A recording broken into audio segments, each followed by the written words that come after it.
Beautiful fucking day. Let me tell you, beautiful fucking day. It's really beautiful. Beautiful fucking day.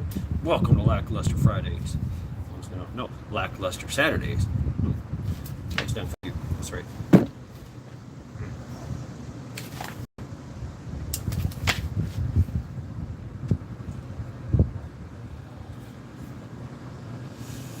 Ugh. Mm.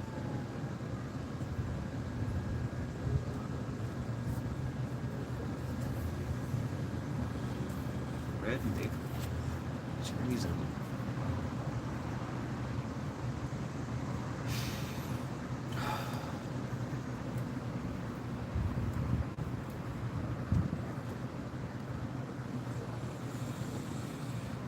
People moving out.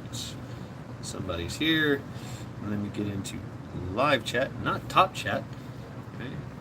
Renaissance Grandma. Hey, how you doing? Good to see you. Good to see you. Welcome. Lackluster Saturdays. I didn't do a Lackluster Fridays, so I'm doing a Lackluster Saturdays. And yes, bacon is definitely involved. I just cooked a whole pack of bacon, some bologna, cooking eggs right now. Yeah, that's what I'm doing. We'll go visit the bacon and the eggs here soon. It's a beautiful day here in Cleveland. It's a touch on them, but yeah. Let's just say that growing old sucks. It's not for the faint of heart. It's not. I shouldn't be smoking cigarettes. Zombie Force, what's going on, brother? Welcome to Lackluster Saturdays.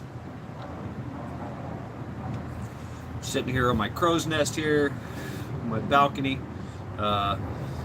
surveying the land. I've done my range card. It's a beautiful day in North. That's right. Yeah, you're up here. You're up here, right? Yeah, you're up here, EMP. I'm in the suburban jungle of Cleveland, right? So I might do something later on, but All American Prepper. What's up, brother? How are you doing? How are you doing? We keep losing volume. Keep losing volume. Okay, how's that? I don't know. I don't know. I usually have really good volume, really good audio going on. Hard to say. So yeah, folks. Yeah, All American. Yeah. What was this? What's this about the MMA challenge? My mind immediately went to oversized sumo wrestling suits. You know, the big sumo wrestling suits. Right. That's where my mind went. Doing We Are the Resistance. Hello. What's up, Resistance? How are you doing, brother? Epic beard, by the way. I have to say, you got the epic beard. I know this. I know all the dogs here. I know all the dogs. I know all their barks. I say hi to them. So it's kind of a weird neighborhood. You know, I know the dogs. And the people, and I'm more familiar, and I talk to the dogs more than I do the owners. So it's kind of weird. So yeah, welcome, folks. I don't know, Renaissance, or it could be because it is a Camel Carl. Greetings from the Erie Coast. It could be Renaissance. Is that there's a lot of noises going on because I am outside. You got wind, you got people talking, you got cars going by, you got dogs barking, you got me talking. KP Heathen, what's going on, brother? Welcome, everyone. Welcome to Lackluster Saturdays. Please hit that thumbs down button. That's right, thumbs down. Thumbs down. Thumbs down, fuck you. Someone's pissing you off. Something's pissing you off. Give them the finger. It's also a very acceptable greeting around here. Kevin Ramsey, how you doing, brother? Good to see you. I figured I'd just do a lot, and plus I'm like heavily caffeinated. I am high. I am working on some high octane caffeine right now. Yeah, and I'm just trying to burn it off. That's Meat Puppet. What's going on, brother? Charity is standing by for the bacon apocalypse that's about to happen here. You'll see this after I'm done with my cigarette. I'm letting some eggs fry in the coffee, or eggs frying in the in the bacon grease. What's up, Red October? Greetings from the hot as fuck state of America. Right, it's hot, right? That's the only thing I don't like about Texas, man. It is hot. I can't do the heat, man. I like I said, I spent 20 years baking on the coast of South Carolina. Just baking, just hot. Oh God, absolutely hot and humid. I hated it. So all right, everyone, be advised. We Are the Resistance is now blue. So there you go. And folks, drop your links, drop your links, drop your links. Shameless plugs for everyone. If you're blue, you know what to do. If you're not, then you're not. You can just beg someone that's blue and they'll drop it for you. Chemo Carl, let's see, everybody's piling up in here. Rip Curl, what's going on, brother? The humidity in California, yeah. I don't know, the place I went to, which was 29 Palms, it was a dry heat. That's what they kept saying. Like, oh, it's a dry heat. Yeah, it's a dry heat, all right. So yeah, that's what we're going to talk about too. All right, to the bacon. To the bacon. Bacon. This is your brain. This is your brain on toast. This is.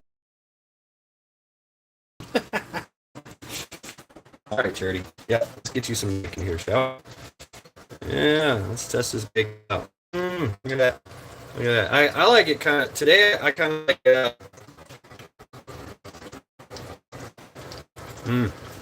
Oh. DJ Lewis in the house. What's up? What's up?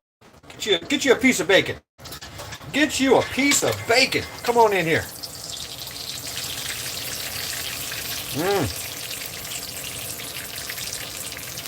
Right.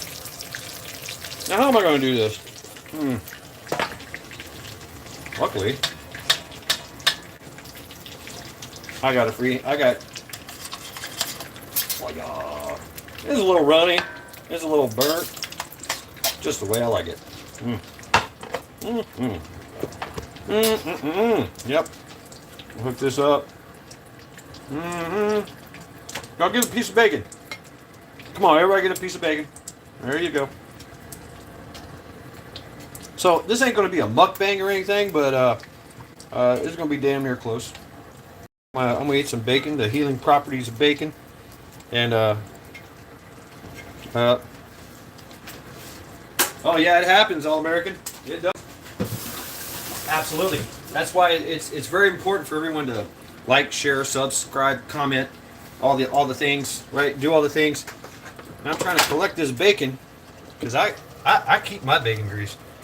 You know. Yes, indeed. Yes, indeed. So yeah. Boom. There you go, folks. There you go. Enjoy. Oh yeah. Welcome to this. Here is melon. This is a honey melon, honeydew melon. He's got his brain protector on, and he's ready. He's ready. You guys ready? Are y'all ready? Are y'all ready? Are you ready? Are you ready? Right. Anyway, I'm doing a few things, getting a few things ready. Right. So you know, I did some painting, some custom painting and stuff like that. You know, just doing some things. Right. Getting myself prepared. You know, because that's just the way it is. I thought about painting this too, but I'm not sure about that. I don't know. I just like the covering, but we're gonna get rid of all this so I can eat this bacon. Huh? Right. Yep. Prop department is experiencing. Looks like a weird. Yeah, it does. Maybe that's what I'm going for. Resistance. Yeah, but yeah, a bird's. Wolf Fang in the house. Get you some bacon, brother. Get you some bacon. Welcome to the lackluster Saturday's bacon live stream. The bacon apocalypse is upon us. So yeah. So I'm just going to sit here and eat and talk to you guys. So yeah. Of course, Charity wants more. bacon, right? And we will oblige. We will definitely oblige, Charity. You bet, girl. Eat you some bacon. Y'all have some bacon. Here, have some bacon. Bacon's good for you. You know, bacon, pork. Pork is the most nutrient-dense meat in the world.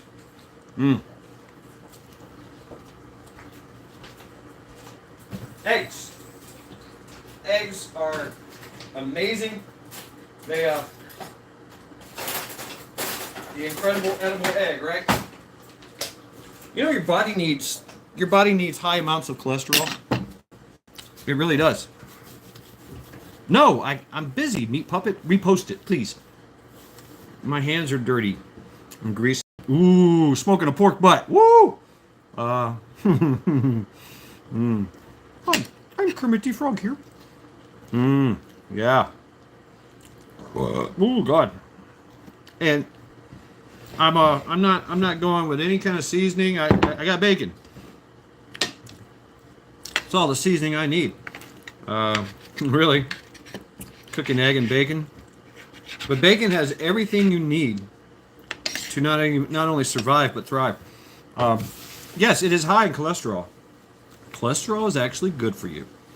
Yes, cholesterol is actually good for you. Your mind, your brain works with cholesterol. If you don't have cholesterol, you cannot think. You cannot think properly. And not only that, cholesterol is the building blocks of the connecting muscle bone connecting tissues, and of course the fine little things that connect all your organs, your veins, your capillaries. All that uses cholesterol. Your cells actually, yes, butter. I love butter.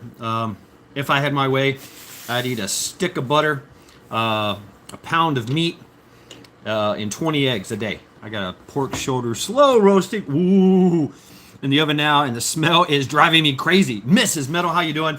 I'm just not getting his voice. You're not getting my voice? I don't know what to tell you. Yummy.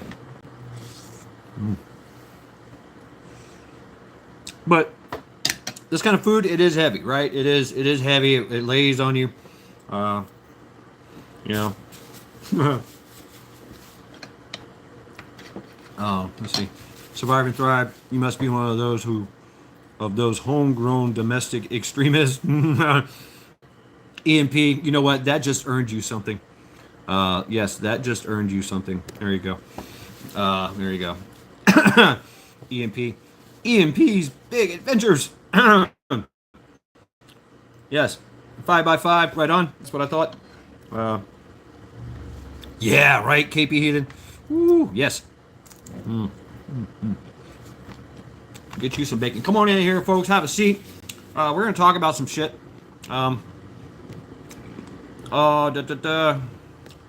Meat Puppet Caffeine Pick Me Up Mix, a 44-ounce Mountain. See, oh my God, crazy. That's crazy, Meat Puppet. Fast food work, use at home risk. See, now I used to be addicted. I am addicted to Mountain Dew. So if I was to go to a recovery unit, a recovery program, it would be Mountain Dew. I lived and worked off of Mountain Dew. I really did. When I did pest control, and I was a beast. I was. And I got it from the Marine Corps. Grilled cheese sandwich with a fried egg in it this morning. Wow. I do have some Munster cheese, but I didn't want to put it on here. I just wanted eggs and bacon. And so did Charity. Was that right, Meat Puppet? Yeah. Teresa, what's up? But you know, I now we know how to trap shit. Mountain Dew for bait. You know, but I had to get off that stuff, man. It's so bad for you. So bad for you. It is. It will tickle your innards. If y'all remember the old commercials, the old man. It was an old man in coveralls, you know, skinny bastard, and he had a little corncob pipe, and he would drink Mountain Dew and it'd go, and he would run after the women. and literally he would chase the women around. This old man, I'm gonna get you, tickle your innards, right? The money from the fight will go to help veterans. Oh, okay, All American Preppers. So you're doing an MMA challenge to get. All right, cool. Let's do it. I would love to have a match. All American. Please beat me up. Beat me up for the veterans. That'd be badass. Maccabeus. And so that's another thing that I've been thinking about. I'm thinking you're a jarhead, Shad. Is that the case? Yes, that's true. Yes. Hoorah, Semper Fi. Yut, yut. I was a 0311 grunt back in the 90s. Yep. I got out as a Terminal Lance Corporal, E3. That's right. Yeah. My illustrious career in the Marine Corps. Yeah. Paris Island, Camp Lejeune. Been all over the world. Love it. It was a great time. But, anyway. Rescue! What's going on? Coop Game listening in. All right. What's up, Rescue? Some random dude. That's right. Absolutely. What's up, Rescue? I hope you're doing well. In Tejas. Hope you got power now. You should have gotten power by now. Hopefully. U11 Rising. Cape. Good morning, India.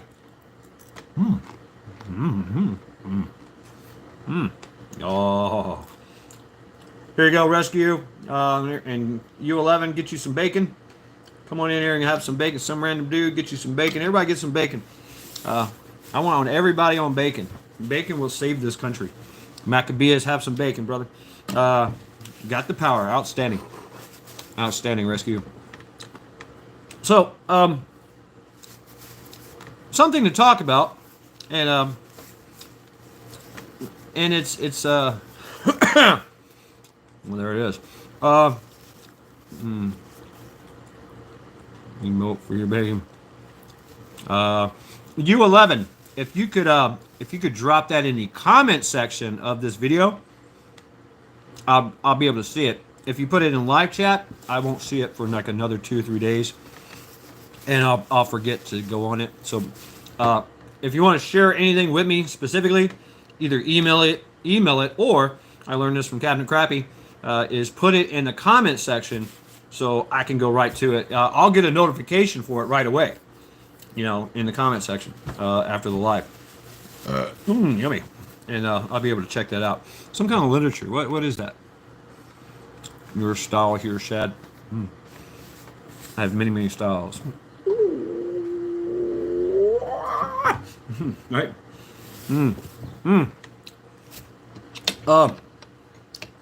Yes. So, and that's something I want to talk about. All messages filter in live chat, match chat. How do I do that? All messages are available. Yes. I'll have to do some grilling. All right, Wolfang. Yes.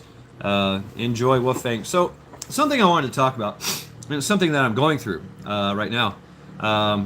If you haven't noticed, I like to maintain a state of combat readiness. I have been all throughout my life. Ever since the Marine Corps, that's something that I've taken very, very seriously, is how to maintain my combat readiness. And that doesn't mean just getting all the gear, right? Like, hey, I've got this helmet. I can put this helmet on. I can go to war. Yeah, right. Yeah. But, I got the backpacks. I got the multiple backpacks. I got the pew-pews. I got the ammos. I got all that stuff.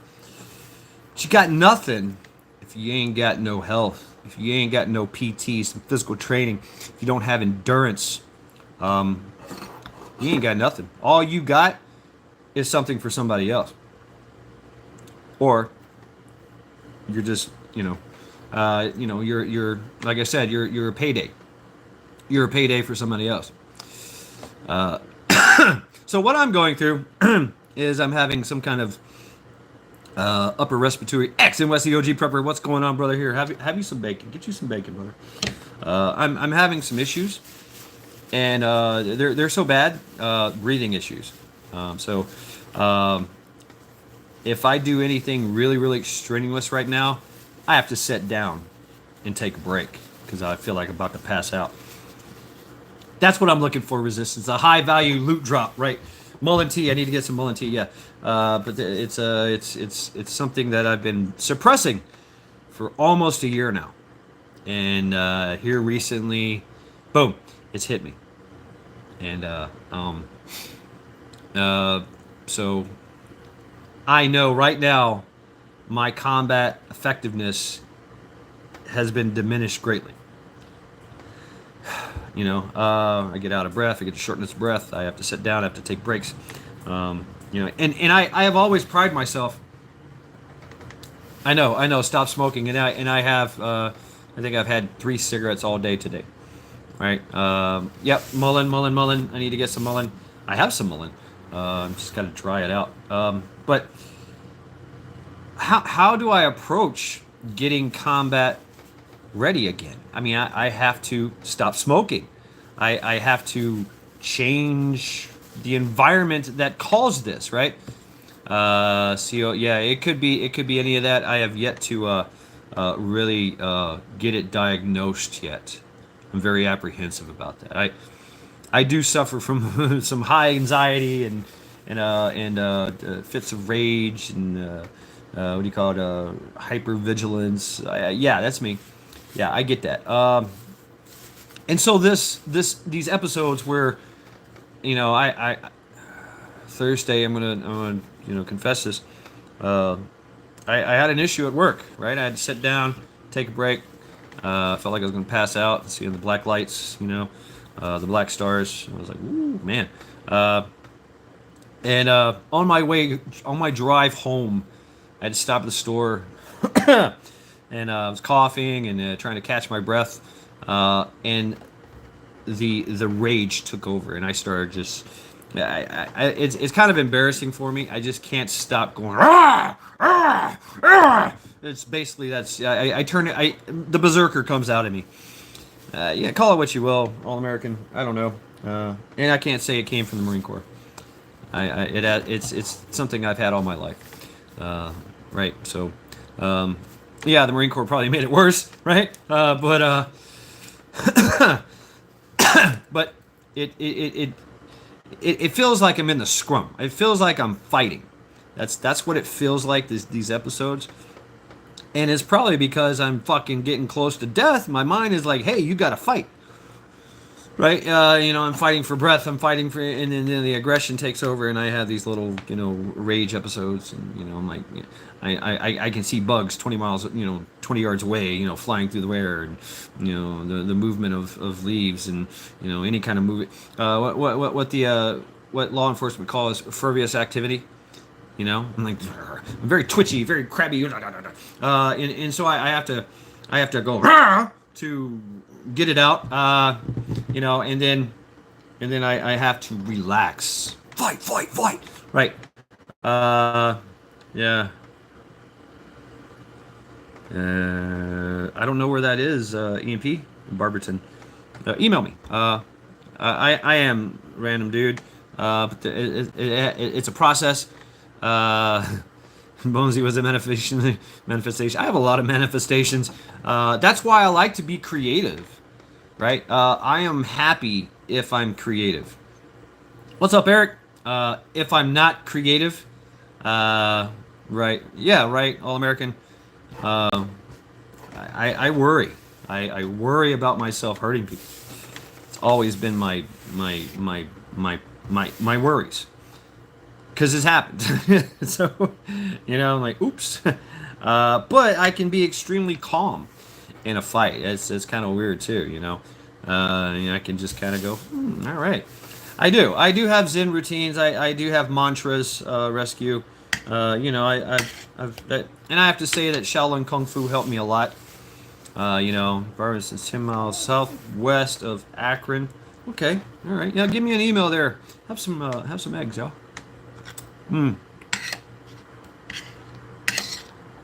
But also, I can also attribute it to over caffeine. especially at work. You know, you're feeling. Oh, Holly! Wow, right on. Catch something good. Uh, yeah, rescue. It's uncontrollable. I go to my car and scream, basically, and hit things. Uh, and I tell myself it's okay. I'm okay. Uh, you know, it's just one of those things, right? Something I've had to deal with all my life. But it got me to thinking. I'm like, yeah, you know, I feel like I'm in a fight here. I feel like I'm in the scrum. I call it in the scrum. You know, like you're getting. Imagine that you're getting your ass beat by like 8 motherfuckers, and you're at the bottom of the pile, and they're just kicking and stomping and punching you, and you're fighting. You know, that's what it feels like. Anyway.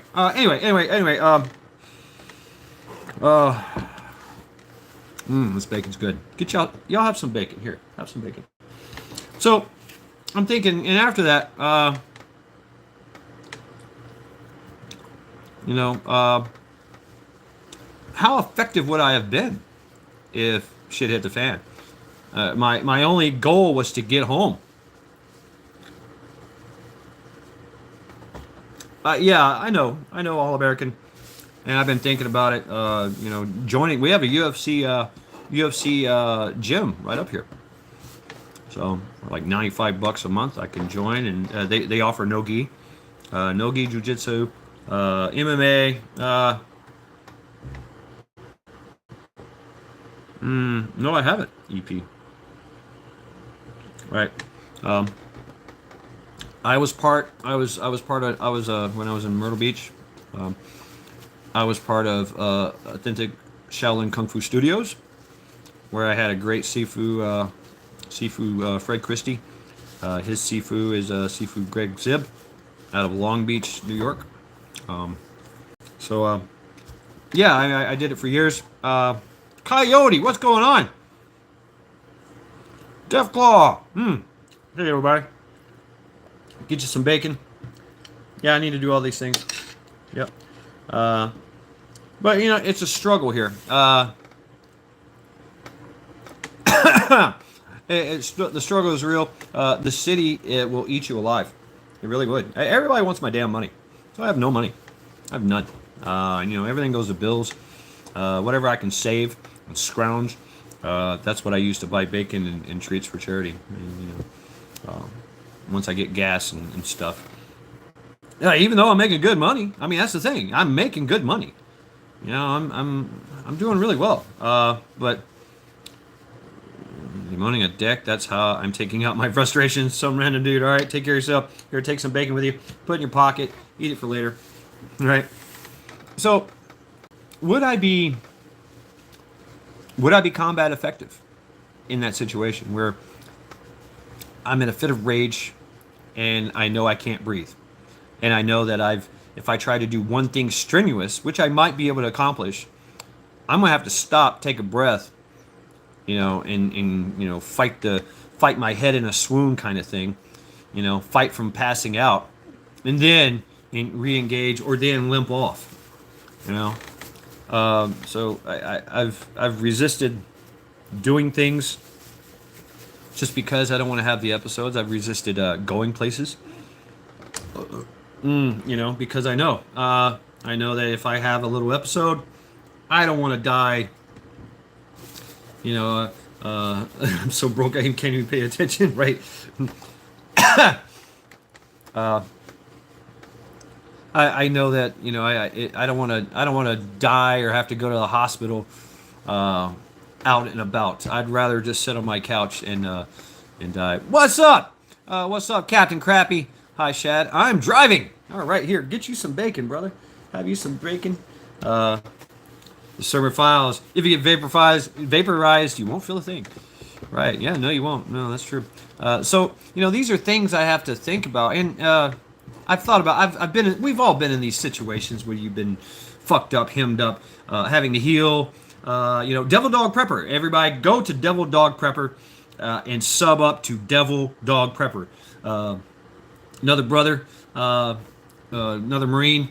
And he is, dude. I know this guy. He is awesome. And he Devil Dog Prepper is just had brain surgery. Uh, Minimize emotion, operate weapon. Well, I mean that's the thing. When I get into that mode, it's I'm not in a rage. I'm not. Uh,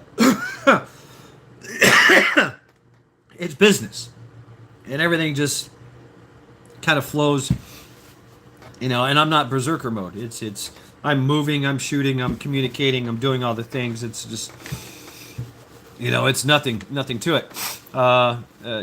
It's when I have to fight, when I have to, when I feel like I'm gonna die. Thank you very much, Kevin. Check Teresa. Yes, guys and gals, go sub to Devil Dog Prepper. Like I said, he's cool. He's a cool brother, badass brother. He just had brain surgery, and if you have noticed, his count, he's got a really good count. He really does. He really knows what the fuck he's doing in the prepping. He's EMP, or what the Japanese call Satori in motion, where it's just you're faster than everybody else. It kind of feels like I'm in slow motion. It feels like everything's in slow motion, and I'm the fastest, and I'm the calmest. But afterwards I'm spent, and you're like, oh fuck. But anyway, go check out Devil Dog Prepper. Got armor. All right, get you some armor. Yeah. Can you run in that armor? Devil Dog Prepper just had brain surgery. His count is his sub count is 382, 89, something like that. What's up, SJ? Here, get you some bacon. So he's recuperating at home, and so please go sub to Devil Dog Prepper. I'm pushing this. Trent's pushing this, and so, and share it out. So sub to his channel, watch all his content, get his watch hours up, comment on each and every video, and then share each and every video, and then encourage others to do the same. I have no fear of dying either. It's kind of weird. I don't give a fuck about dying. I just don't want to be it's either you're an asset or a liability, right? So if I'm a liability, I might as well just sit at the house, recuperate, and try to build myself up from liability to asset, because if I go down, or not really, fear is low. That's interesting. If I go down, then that means that there's like one or two, maybe two people that have to take me to safety, and that takes them out of the fight. You know what I'm saying? So not only have I lost my combat effectiveness, but I've also now I've compromised the combat effectiveness of everyone. No, that's not true. Files.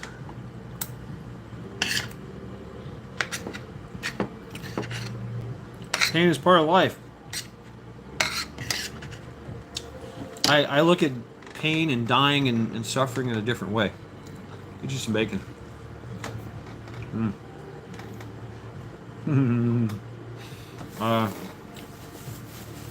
Wow. 16,000. Hell yeah. So, how do you do the work on yourself? Keep yourself going. I might, SJ, depends on how I feel. It really does. You have to maintain. All-American Prepper. He's older than I am. He's out there banging it out with youngins in the MMA. That's true, they do, Files. They do. And mine is to go berserk. Is the berserker comes out. But going through those mental things and figuring out, okay, telling yourself, I'm not dying. I'm not really in a fight. Nobody's really trying to kill me. That kind of thing. And then of course the breathing techniques and the mantras in my head. That helps, right? That's really what's helped me more than anything, and I have to contribute that to my Sifu Fred Christie, Shaolin Kung Fu Studios, man.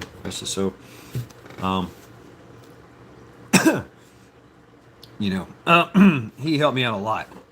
Because I was wild. When I got out of the Marine Corps, I was fucking wild. I talk like this all the time. Hi, how are you doing? Why are you yelling? I'm not yelling. Right? I was just intense. I was so intense. It was crazy. It was hard to be around me. But people that were around me, uh, experience of mind. Yeah, right. Yeah. So that helped me out a lot. Being able to find my what you call Zen, find my peace, find my center. Mm-hmm. 20 on the like button. I don't have any answers. If I did, I'd be chatting from 500 Acre Ranch, and y'all would be eating the artisanal bacon I sent you. Oh man. Yeah. Other okay. All American set me up. Right. He set you up, X. So you guys understand X. He's training all the time. He's in the gym. You have to maintain a Campbell Carl. All right, brother. All right, EMP. EMP. Oh yeah, thank you. Drill Sergeant. Yes, I make sure you get underneath your bed. I know what's underneath your bed, Campbell Carl. Clean that shit. Right, X.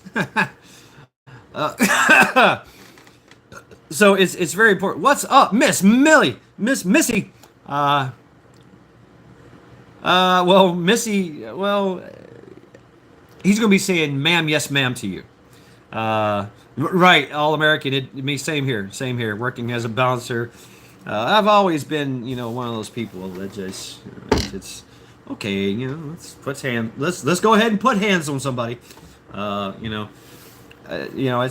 that on the beach. That's one of the jobs when you hustle, especially in the summertime.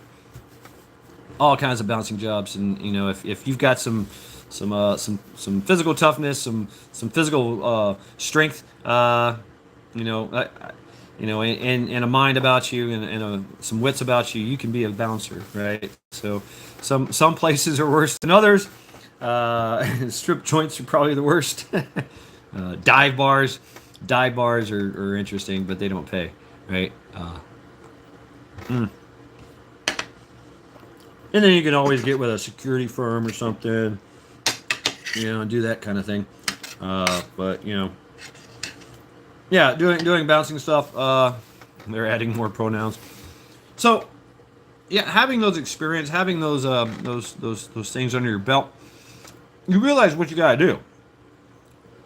But when we're younger, damn, no shit, come on, Carl. Hell yeah, that's yeah.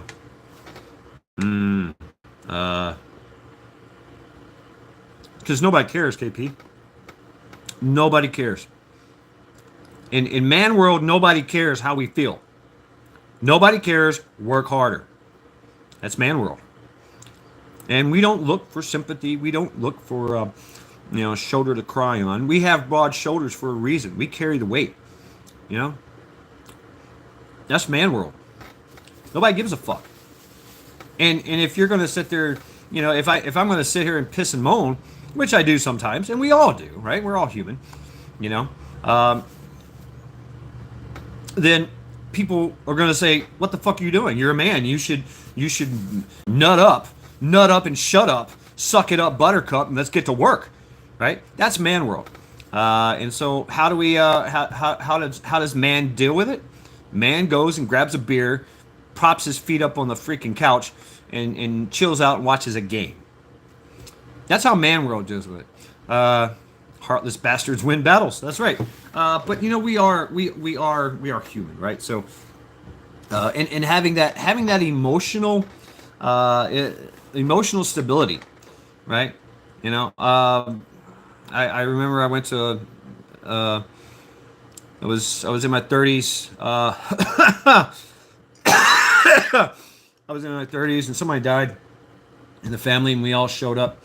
And at that time, I was in my 30s, and all my uncles, all my cousins were all bigger than me, and now here I am, and they used to make fun of me, because I was a skinny little white boy, and they used to make fun of me and push me around and bully me and shit and talk shit. Now that I come back, I came back, jacked.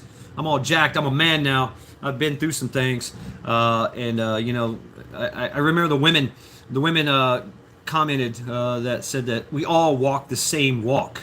We all had that same purposeful walk, and we were in unison, and that we didn't cry. We did cry. We stood there and cried. One tear coming down. That's it. That's all you get. Everybody else is wailing and gnashing of teeth. You know all the women. Women, we love you, and there is a place for that, right? Men have to be stoic. Men have to be the pillar of power, because that's what we have to bring stability. And you can't be an emotional freaking train wreck in a situation where everybody's yelling, cussing, and screaming. Because guess what? You're just adding to the problem. You got to be the voice of reason. You got to go, hey, you go over there. You grab some water. You get on the phone. You have a seat. You put your head up your ass and whatever. You know, you got to be able to just. And so it was a very profound thing to be a part of. That you know, the women thanked us for our strength, our stoicism. And they said, anytime y'all want to need to talk or whatever, you know, whatever. And us cousins, us men and uncles, we all, you know, went, had a drink and sat there in silence, told stories about the uncle that passed away and laughed. You know, that's how we dealt with it, you know. Fallen friends in battle. It's you sit there and you talk about it. You know, there's really no crying. Women, y'all are emotional, but you're emotional for a reason. I like Garsman has said it, that emotional intelligence. You got to have that emotional intelligence to kind of guide you through your morals. As a man,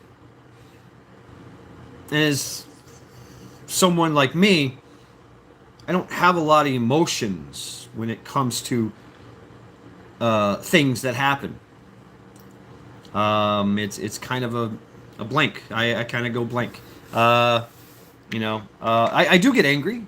I get extremely angry when I hear about chomos and pedophiles and things of that nature. You know, and then that's because that's a personal thing for me. That's something I went through when I was a kid, growing up. So, yeah, I get there's anger there, right? But you know, I had to be a backbone for my family, right? Men are protectors, women are healers. Yeah, but you know, women can be protectors too. So yeah, it's you got to have that emotional intelligence. That it kind of gives you your compass. It kind of helps you with your moral compass, if you will. But you know, there are times where you just got to shut off all the emotion and go. You know, and that's it's time to get to work. It's time to put in the wet work or whatever it is. There's no emotion involved. It's just you doing the job. You know, of whatever you're doing, slaughtering, dismembering, whatever it is, right? So, so you know, that's part of that being, you know, being prepared, right? Being prepared for things, and folks, we all know that things are going to get worse. So, you know, it is going to get worse. You know, so now is the time, as Trent says, the time is now, right? Now is the time. The time is now for us to build ourselves, right? To fortify ourselves inside. Ooh, oh, you're at the Guitar Center. Ooh, Cat and Peppy, hell yeah. I sent you a text, by the way, a couple of weeks ago, I think it was. Hope you're doing well, brother. I know that times are crazy, and so it's going to get worse. And so, will you be a pillar of power for your family, friends, and your community? Here, have some bacon. Or are you going to be an asset or a liability? You know, and I'm not just talking just physical, because It's mental as well. Can you? I need this a lot. I need guidance, direction, task, and purpose. I really do.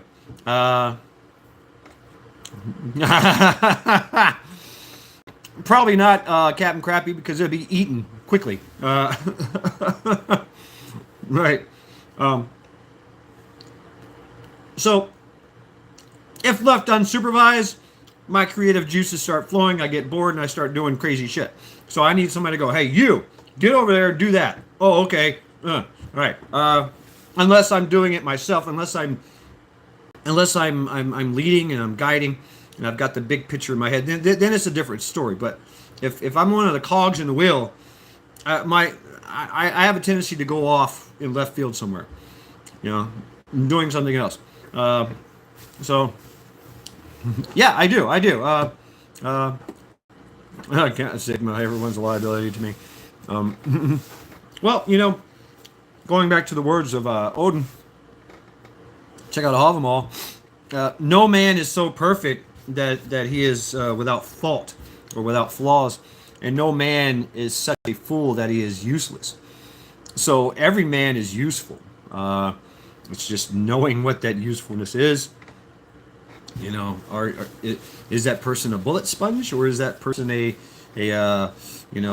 fucking romping stomping operator, or are they a leader, or are they a support role?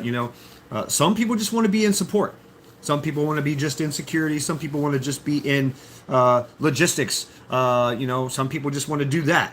Right? Some people excel at certain things. Engineers, right? People that can fix stuff and break stuff, right? They want to. That's what they're good at. That's where they should, they should hail. War cry, just fucking. Yeah.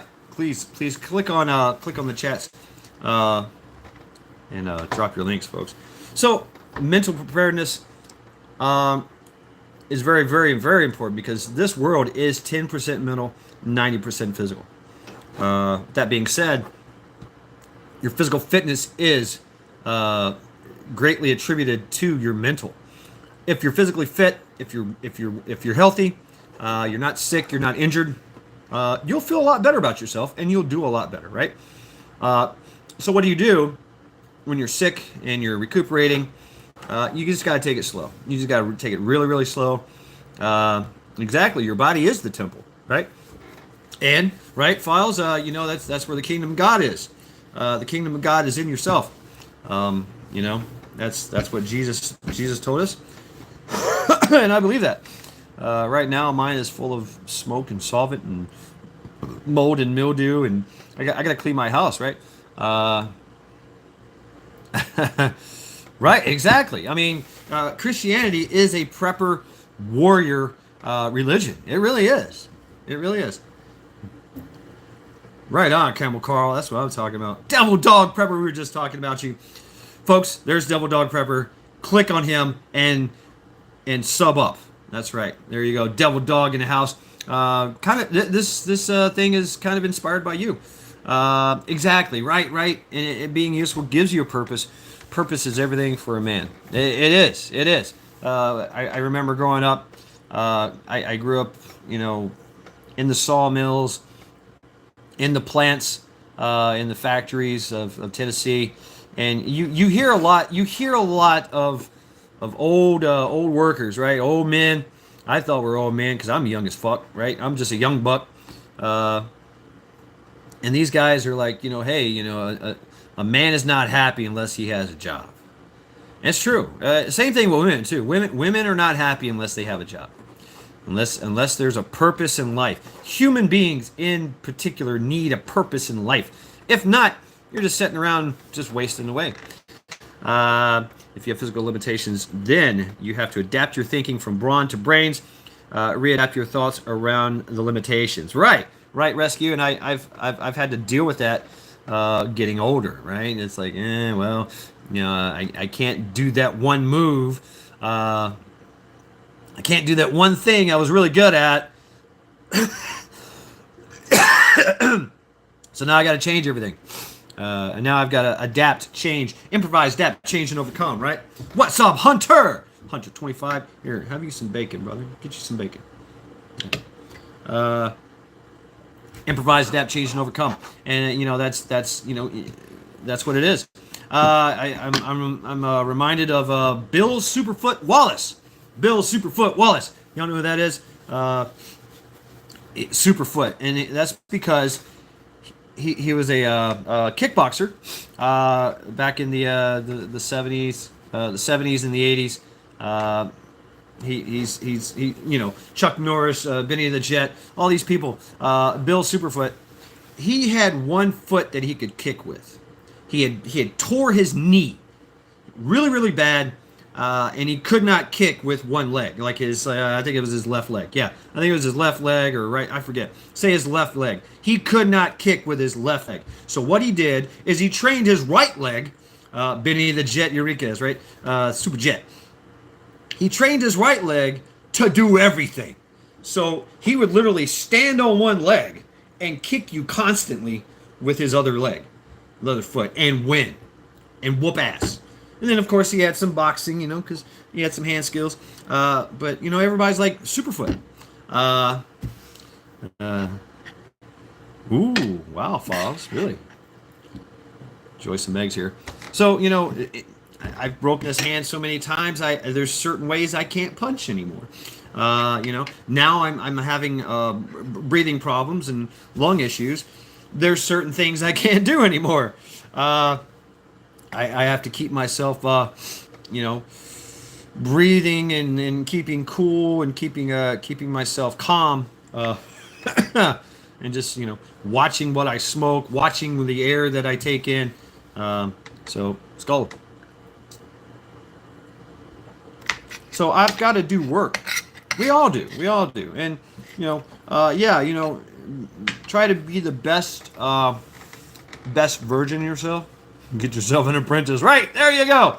Zombie, that's true. That's exactly what they used to do. A master that's getting old, but still a master, would take on an apprentice. A live-in apprentice that would clean, cook, do all the things for them. And they just, in turn, taught them martial arts or taught them their art. So, and that was anything. Not just kung fu. It was masonry, carpentry, right? Because those are masters too. I mean, seriously, calligraphy, writing, all these things. Like an internship, but apprenticeship. And so, you would live and work with your master. And they would teach you everything. And through teaching, you also learn a lot too. So,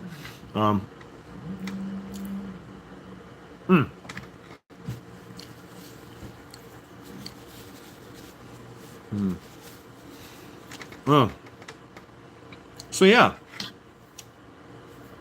And it comes with, as well, what are you putting in your body? What are you consuming? What not only that, but what are you consuming with your mind? What are you reading? What are you watching? Can you handle the things that you're reading and watching? Can you not be affected by them? Can you watch 18 hours of Death Wish?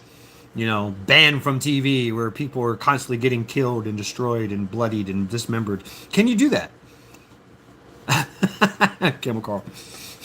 No, it will fuck with you. It will fuck with you. Some more than others. Some it's a very traumatizing thing. And so will you be traumatized by, exactly, right, rescue? Will you be traumatized by what you're consuming? And will you become addicted to what you're consuming? Bone breaking action. What's up, brother? Boom.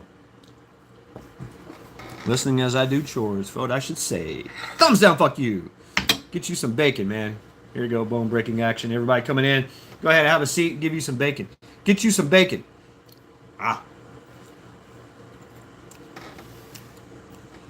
Stealing tree. Yeah. I find my peace and solitude in the woods. I do. Even though it's a very dangerous place. Thank you, Michelle. I love my brain too. Yep.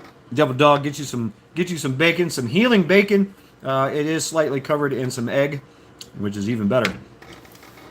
And that's another thing, Devil Dog. You need your mind, your brain needs all the cholesterol.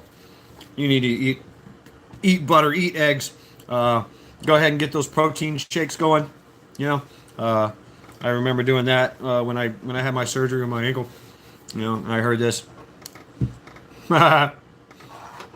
Getting those nutrients. Getting cholesterol. Your mind needs cholesterol. Your mind needs cholesterol. Your eyes need cholesterol. Your connective tissues to your muscles need cholesterol. Your organs need cholesterol. I'm about 8% cheddar cheese this month.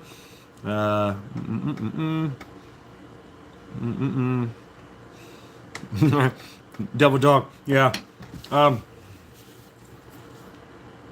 That's right. I remember in the 80s, back when I was young, and I had my second or third TBI, and this guy came out. I forget. I forget the. Well, be prepared to be offended a lot there, Files. But I remember in the 80s, the football, the European football. There was this guy, a big brute of a man.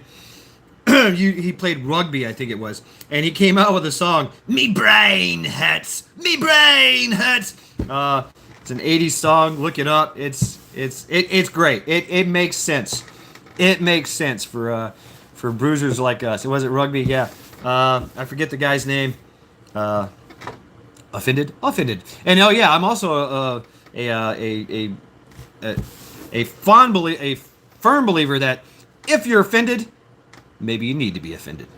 I mean, that's seriously. If something offends you, you need to think about it. You need to think, why does this offend me? Is it because it's stupid? Is it because it's immoral? Is it because there's something in me that kind of struck a nerve?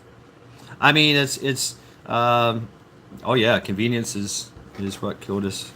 Now everybody's lazy. You're still gonna have people that do stuff, that want to do stuff.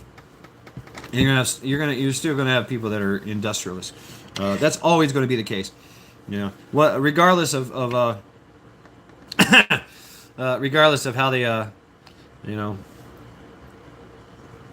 Yeah, absolutely, it is Zombie Force. I've been pissed off as fuck, been offended, pissed off, and then laughing the next minute. I gotta get some drink, something to drink. Well, like I said, folks, take care of yourself, take care of your respiratory, take care of your mind, take care of your body. Do all the right things, you know. Yeah, it's you know, the body and the mind. It works strange. It's a strange thing. The harder you work it, the longer you work it, the stronger it gets. Now, yeah, you're gonna have risk of injury and things of that nature, but you know, and you pass that on to your offspring. You do. It's you do. The story of the longbowman. The longbowman.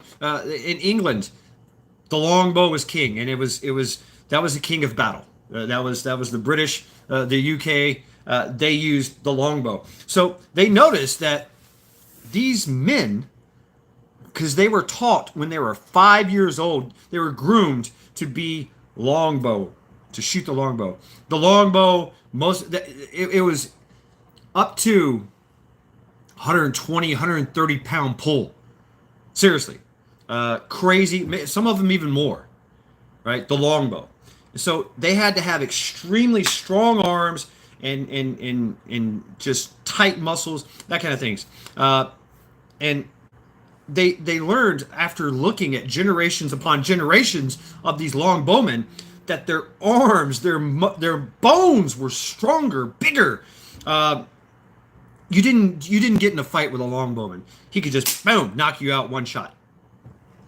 You know, break your skull with a punch. that kind of shit. These guys were brutes, and they were, and their offspring were brutes, right? And it was just the evolution of extreme, you know, just extremeness, extreme physical ability. There's families that in China that they practice for generations upon generations. They've been practicing what's called iron shirt, or iron head, and they actually looked at, they break metal and bricks over their heads. They do things like, try to stab themselves with spears and swords, iron shirt, stuff like that. And so over time in this family, they all have thicker skulls. They all have thicker bones. They're born this way. And then they continue to get stronger and tougher because of the practice over and over and over. And then they practice all their lives. The kids grow up smacking themselves in the head. That's the thing. Master Pang, he's famous. He's the guy that used to have these massive warts on his knuckles. He would have to hit a solid steel freaking anvil 1,000 times a day to get to that point. He said that he's attributed to walking into a warehouse in the 1930s. He was a cop in China, Chinese cop. Hong Kong, I think it was, and so he had to walk in. He said he walked into a warehouse, and this is actually documented. He took down 30 to 40 triads with one punch. Like he just said, doot doot doot doot. He says he can't. He has to hit people at about 30%. If he hits them in the head, he has to hit like 30%, or he'll kill them. I mean, can you imagine that power? I mean, Mike Tyson power. Just boom, I can kill you with a punch. Got to be careful, right? That comes from long and arduous practice, right? True skill comes effortlessly, but only after long, arduous practice. Right? Yeah, meat puppet. I don't know. But Master Pang lived. He lived well into his 90s. He's famous. He made B-rate movies. He did some movies with Billy Blanks. Use Eagle Claw, right? He could do Eagle Claw. He was just one tough motherfucker. One tough, mean son of a bitch.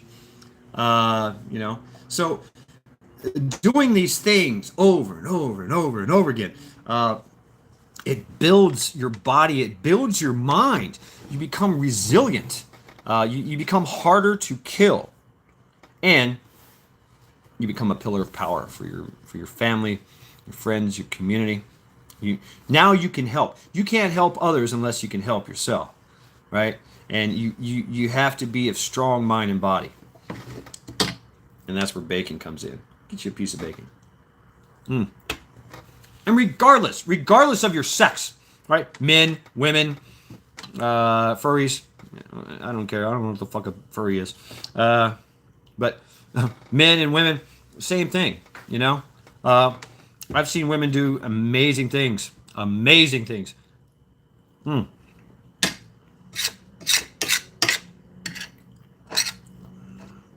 Sorry, I'm going to have a little break here.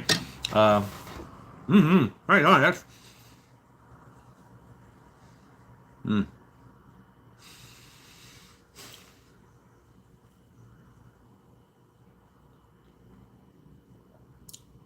So you gotta train the three things you have to train: your heart, your mind, your body. Everybody thinks the heart is just a heart. No, you think from your heart. You really do. The heart is a very emotional organ. It really is.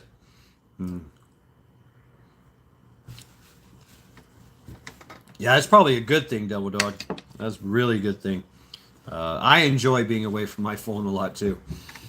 Just like especially at Sunday Reflections, I don't do anything. What? Garrett.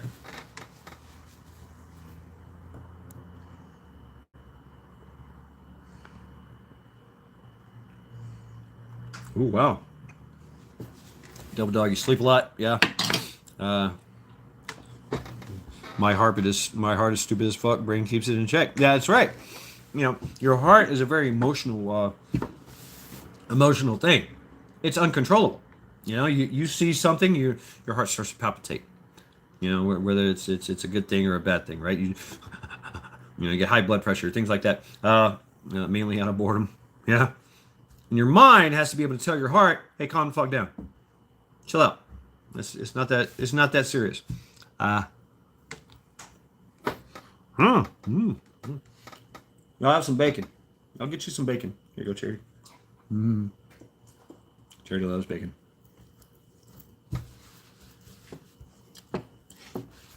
And your soul, your mind, body, and soul. You know, it's that mind body connection.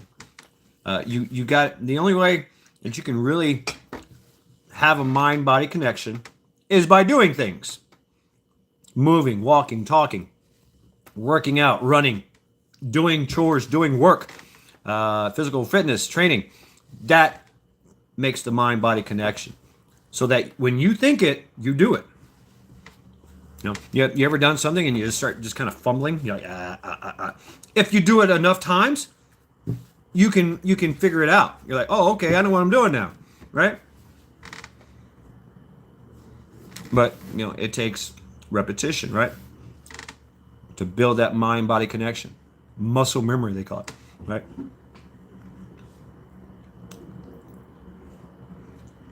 So that's why Shaz got a glitch. What are you trying to say? Files. Well, I got all kinds of glitches. I work off of glitches and reboots all the time. I do. But that's part of it. And snap out of it. Sometimes I don't want to snap out of it, especially if I'm being creative. I don't want to snap out. I want to keep going. I want to keep fueling it. I want to keep moving it. Keep building on it. Until I'm absolutely, utterly exhausted, and then I'm done. I'm spent. I'm like, oh, okay, fine. Yeah, that was fun. That was fun. Hold on, y'all hear? Oh God, All American. That would be crazy. You know me. I'm just here to help. I love you, Files. Very, very helpful. Even if you are like, I'm helping, or I'm helping, right? I'm helping, damn it. Yeah. So I'm gonna get a copyright strike for that one. Oh yeah. If you haven't seen my Beat It video, I was in my feels when I made that, and it was kind of weird because YouTube gave me a strike, but they didn't give me a strike for they said that they're just blocking it from one territory. I don't know. I'm a cantankerous old summer bitch and readily admit it. There you go. At least you're honest. Cantankerous. More bacon. I'm almost done here. And I'm gonna give this to Charity. Let's do this.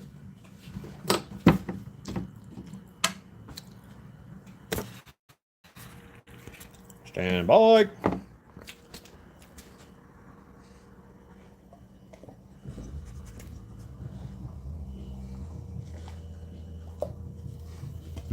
Enjoy. Oh, such flavor. Bacon.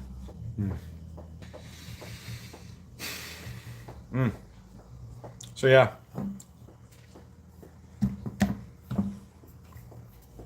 Skull to your health.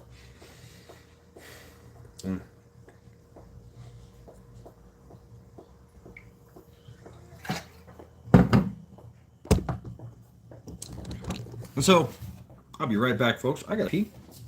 Then we'll go outside.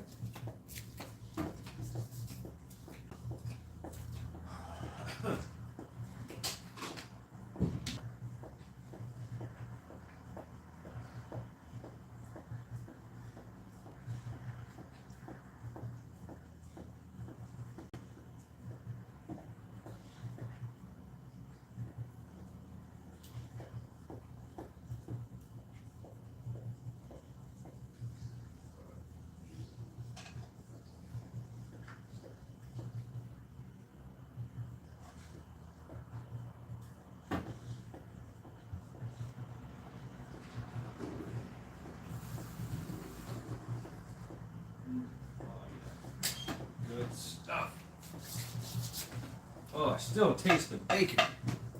Amazing. Bacon. Charity's on cleanup right now on the bacon. We will. I shouldn't, but I'm going to enjoy a cigarette outside. How y'all doing? Welcome to Lackluster Saturdays. It's a beautiful day here. I want to get out and walk around and do stuff. I got a tire to change. You know, I've got things I got to do. But I got to take it. What's up, Chuck? How you doing? Hola, y'all. But I know I got to take it easy. I know I got to pace myself. I know I got to chill. So, you know, there's that. How'd you enjoy that, Charity? Yeah. And, you know, the idea of having a discipline, right? Following a discipline. It's very, very important. You know, doing one thing and do it well, right? You know, the idea of, you know, Bruce Lee said, I don't fear a man that knows 10,000 kicks. I fear the man that has practiced one kick 10,000 times. That's true. Enjoy like a fat boy enjoys cake. Nice. It's not just physical either. You know, it's your mind too. You Christians out there, your faith, right? It teaches you a way to think, a way to build yourself, to be resilient. Here we go. What the hell? Come on. All right, am I gonna get a copyright strike off the Amazon guy? I don't know.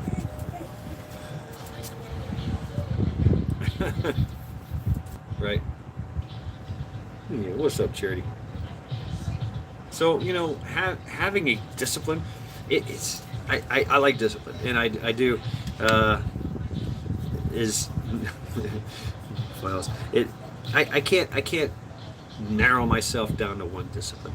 I can follow a discipline for a while, but then I have to drop it to move on. You know, I've got to study another discipline. You know what I mean?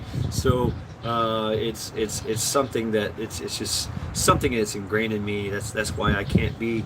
I'm a jack of all trades, right? Jack of all trades, master of none. And you know, I don't see that as a bad thing either. You know, I'm seeing more wisdom in knowing more things, knowing little bits and pieces of everything. You know, I can discuss philosophy, Russian literature. I can discuss mathematics, cosmology, cosmetology. I can discuss carpentry, machining. You know, I can discuss all kinds of different things, different religions, different practices, different you know, all things. I can have a conversation just about anything. You know, I can go there, and I like it. I like being well-rounded, if you will.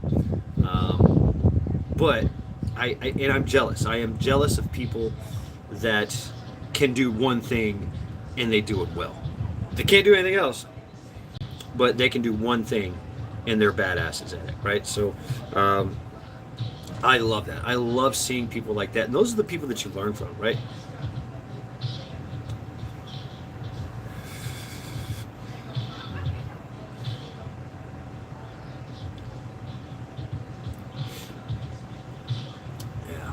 So on this day, beautiful day in Cleveland, you know, clear blue skies, you know, people are out and about. They're walking their dogs. They're jogging. They're walking. They're biking. You know, everybody's got their top down.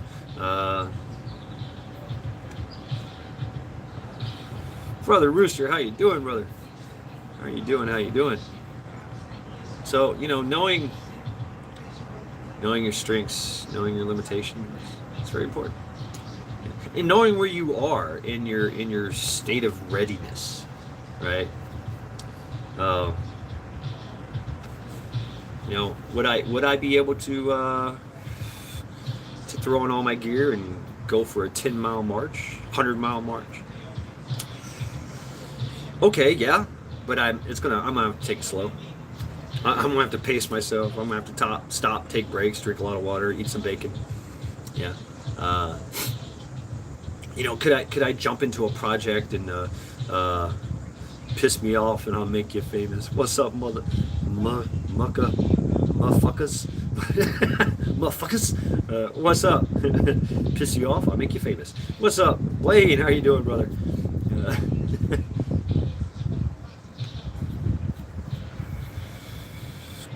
so I think, and that's how I'm dealing with this too. Is you know, um, if I die, I die. But I don't want to die and not try. You know what I'm saying? I want to be able to say, yeah, I tried that. Yeah, I did that. You know, what's the thing? I want to die and just kind of roll into the afterlife, just worn out. You know, worn out. I want to slide into the coffin at 100 miles an hour. Worn out, beaten, bruised, and battered, and go, wow, what a ride. You know, you know. Right, charity. That's kind of how I look at it, and that goes with the mind too. You know what I'm saying? Uh, I mean, it's the mind has this capacity to just keep growing, keep getting smarter, keep getting better, faster, stronger. It does. It does. Uh,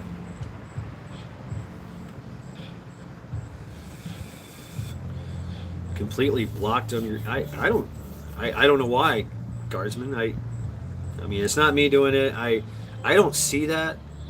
I see your comment. So I don't think you're blocked. Uh, you know, Hunter S. Thompson, uh, still stomping grass and dusting O2. Okay, yeah. I don't know, Blaine. I see you. You're always welcome here. I hope I don't get a copyright strike for this shit. Yeah. And I know this guy too, and I hope that's my fucking package. I've been waiting on a damn package for since June 10th. I've been waiting on a package. It's crazy. But well, we know it's going to get worse. We know the censorship is going to get worse. You know, we've all heard about misinformation, right? So there was also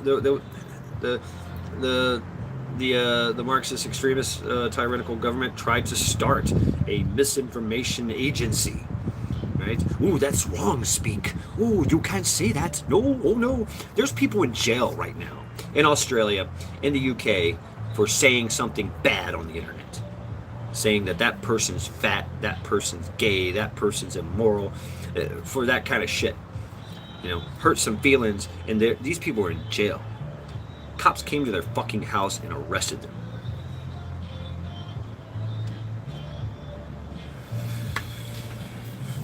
It's just the way it is, right? So that leads us to our way of life, doesn't it? Liars get famous, right? Liars get famous. Yeah, that's right.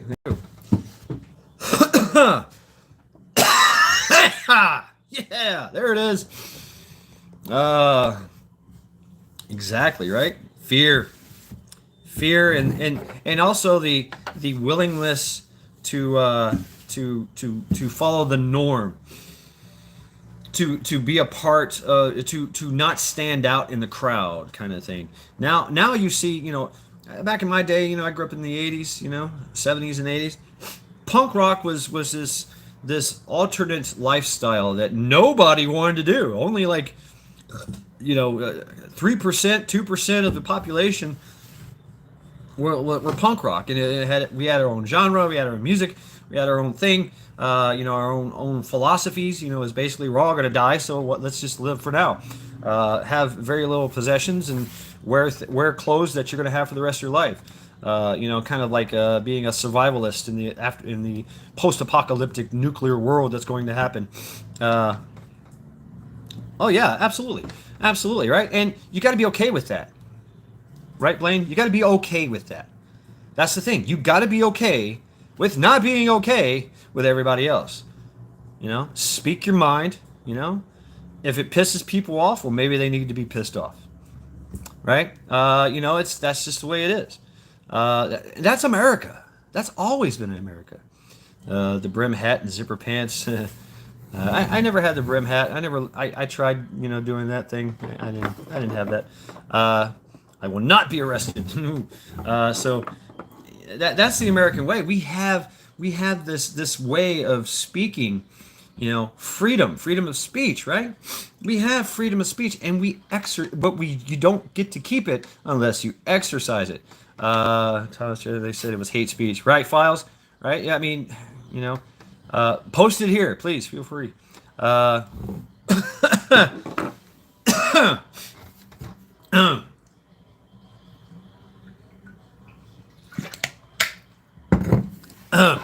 you got to have tough skin, right? You got to have tough skin, and you got to be able to just lay it on the line. Here you go.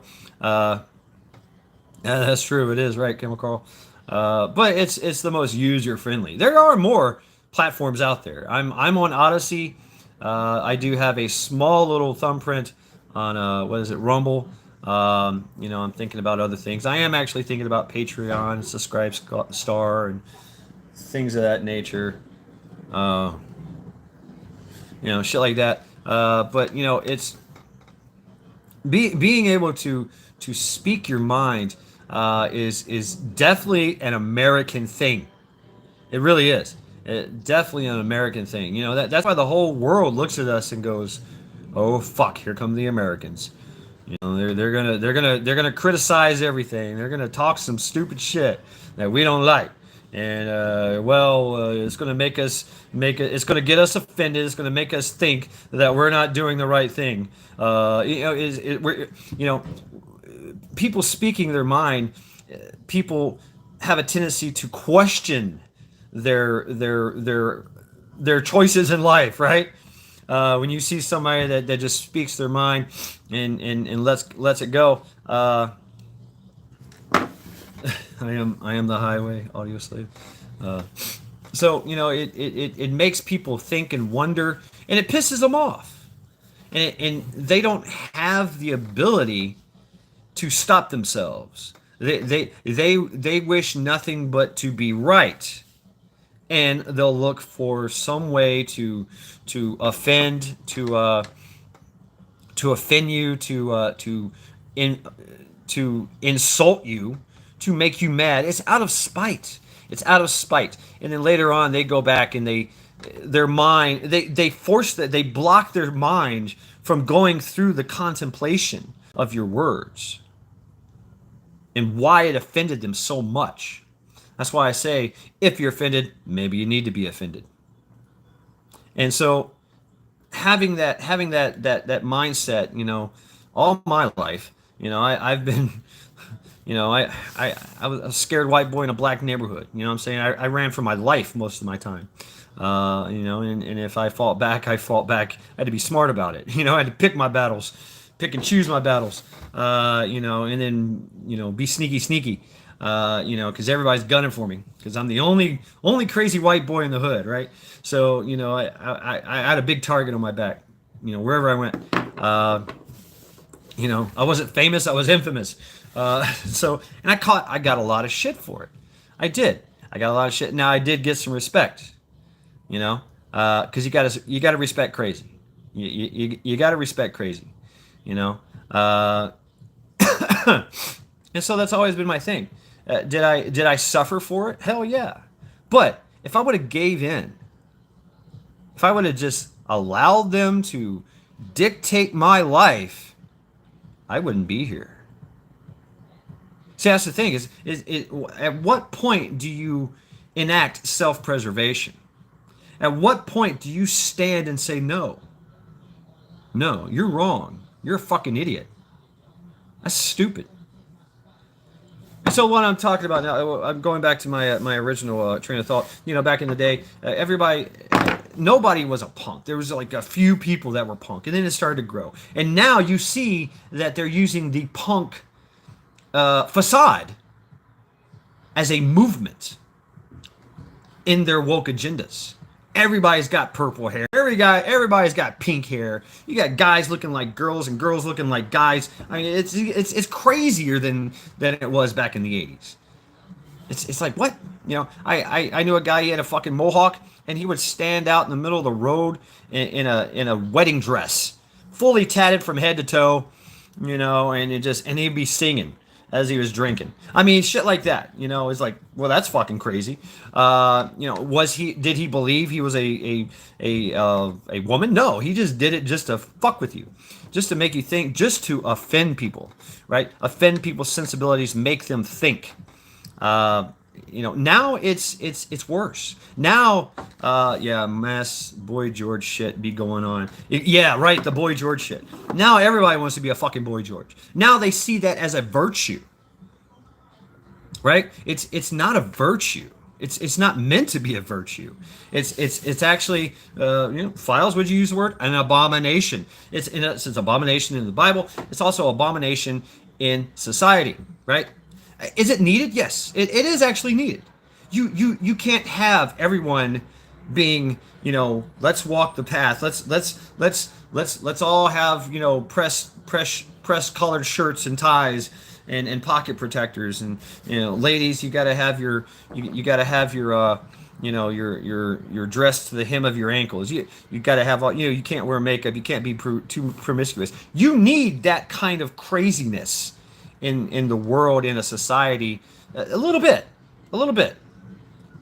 just a little bit, you know. You got to have that.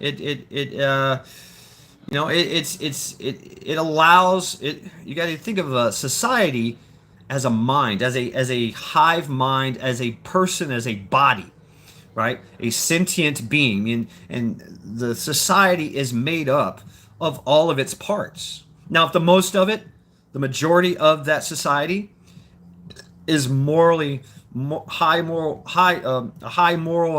standard, good virtues, and every now and then they like to get drunk and, you know, shoot at the moon. Okay, you know, blow off some steam, get in a fist fight. That's going to happen, right? But when it starts affecting our kids, no, the kids. I remember this, and it helped in my rebellion. You got to have rebels. You got to have rebels in the society. You know, it makes people think, wow, I'm glad I'm not like that, but there's a part of me that is. You know, that's the realization point. That's the point, but we don't go there. We don't go there. The mark of a gentleman is not what he does, but what he doesn't do. Right? So, same thing with a woman, a lady.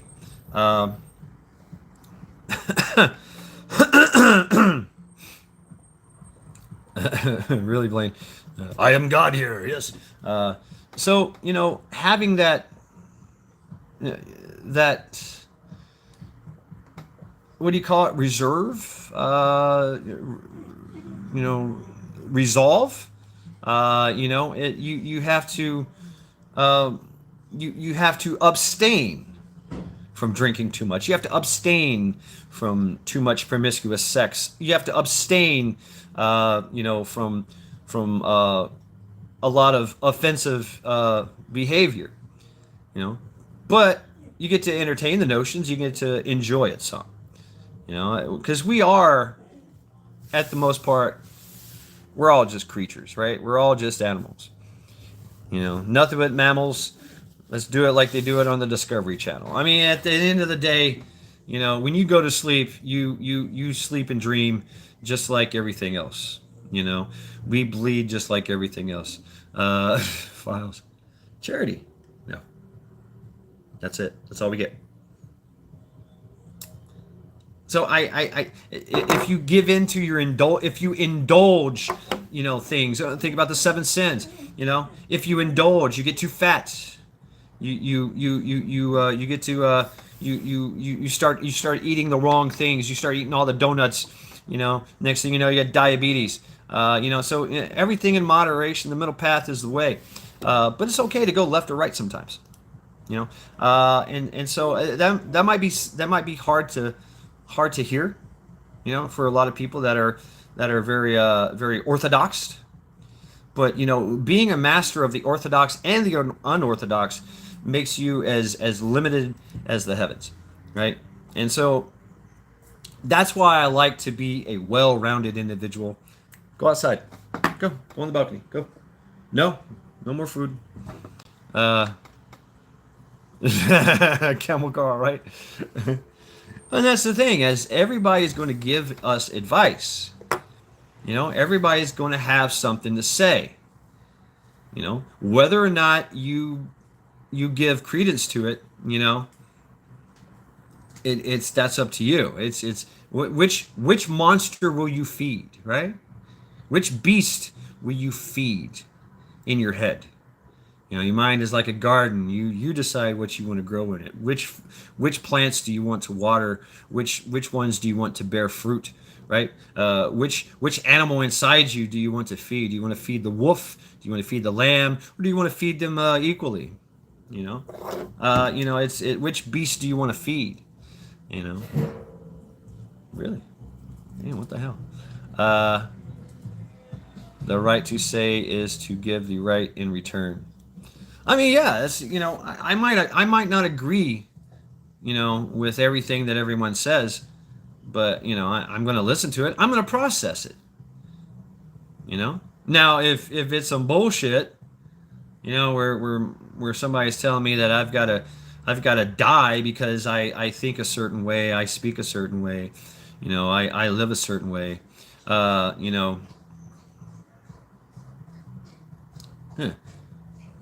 So you gotta.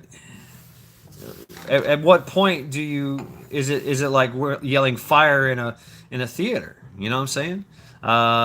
Words do matter. They do have consequences. If somebody says they're going to threaten to kill me, do I take that literally? Do I take this to heart, or do I laugh it off, or do I do both? You know, does that mean that's the gray area, right? That's the gray area. You can't be black or white. You got to be kind of gray. You know, you have the right to speak. That doesn't protect you from a country fried ass whooping if you say it to me. Well, that's consequences too, right? Do you jump to the conclusion because someone baited you? I mean, that's a tactic too. I get you so hot and fired up and riled up that you're fighting raving mad and you're seeing red and you make the wrong move and slip and I take advantage. You got to be careful of that too. What's the saying? Those who are willing to die for their country can be led to easily to their deaths. Uh, you know, um, what's up, Canogen? And like I said, that's the gray area, right? That's the part of the mind that us as humans, we excel at. Animals, it's fight or flight. It's fight or flight, or I give up. It's one of the two. All right, take care of yourself, Tuck. Thanks for stopping by, hanging out with us. Lackluster Saturdays. Words are a weapon, right? That's part of the fifth generation warfare, and they're actually using it against us because they're going to, like I said, there's, and I'm the same way too, X. But at some point, I just got to be like, yeah, whatever. I'll be the rock you break yourself against. I usually am. Until the avalanche comes. Yeah, words are a weapon. But now they're doing baiting. That's what they're doing. They're baiting. They're, like I said, it's demoralization, destabilization, create the crisis, and then come in for the normalization because now the crisis is the normal, the new normal, and you'll do anything you can to go back to normal, whatever normal looks like. Security over freedom. That's the whole thing. Will you choose dangerous freedom, or will you have tyrannical security? That's it. Charity, go. Charity, go. No, no, go. No, no more bacon.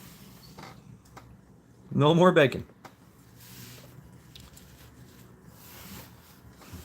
Attempting to talk common sense. So we know that we got to be.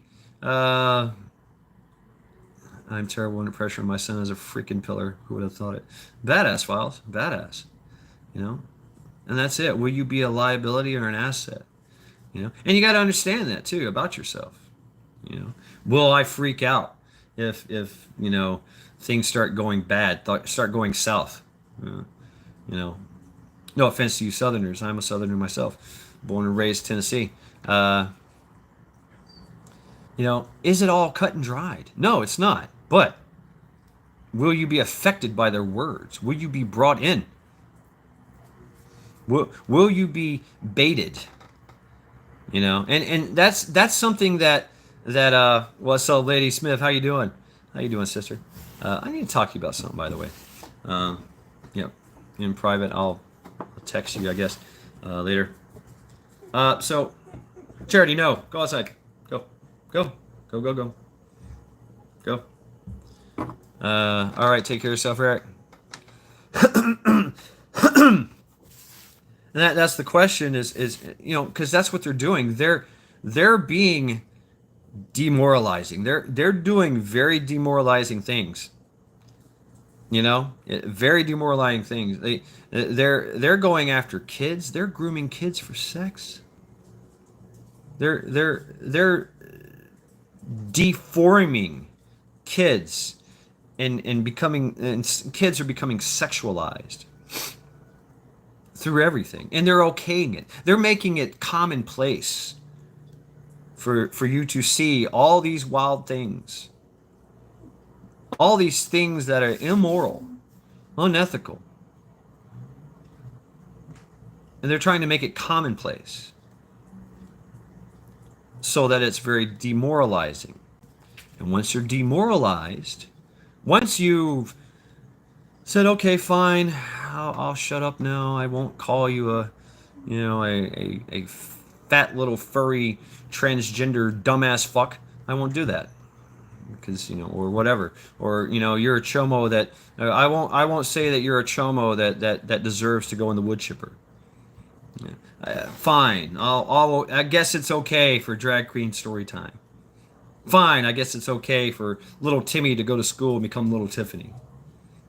Once we've done that, once we've given up, we've stopped being immoral, unethical, they win. Once we stop being moral and ethical, they win. All right, excuse me, folks.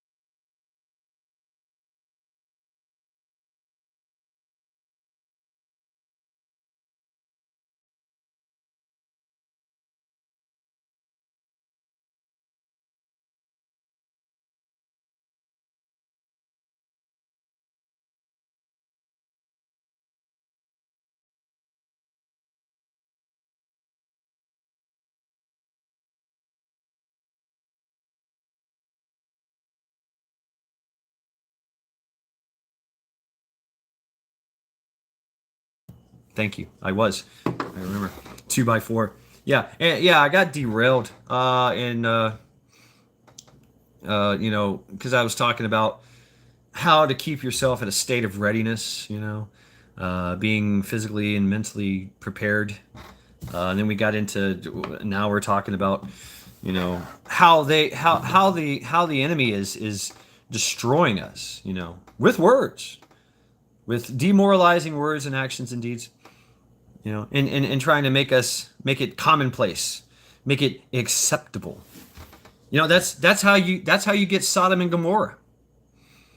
I mean, that's what happened to them. You know, I mean, hey, that's what happened to Rome. That's what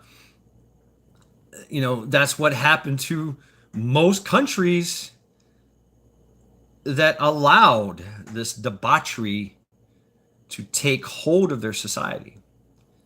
It's okay to have a little bit. It's okay to have a little bit of debauchery, little degrees of debauchery. What's the Amish? What do they call it? The romp, the spring romp or something.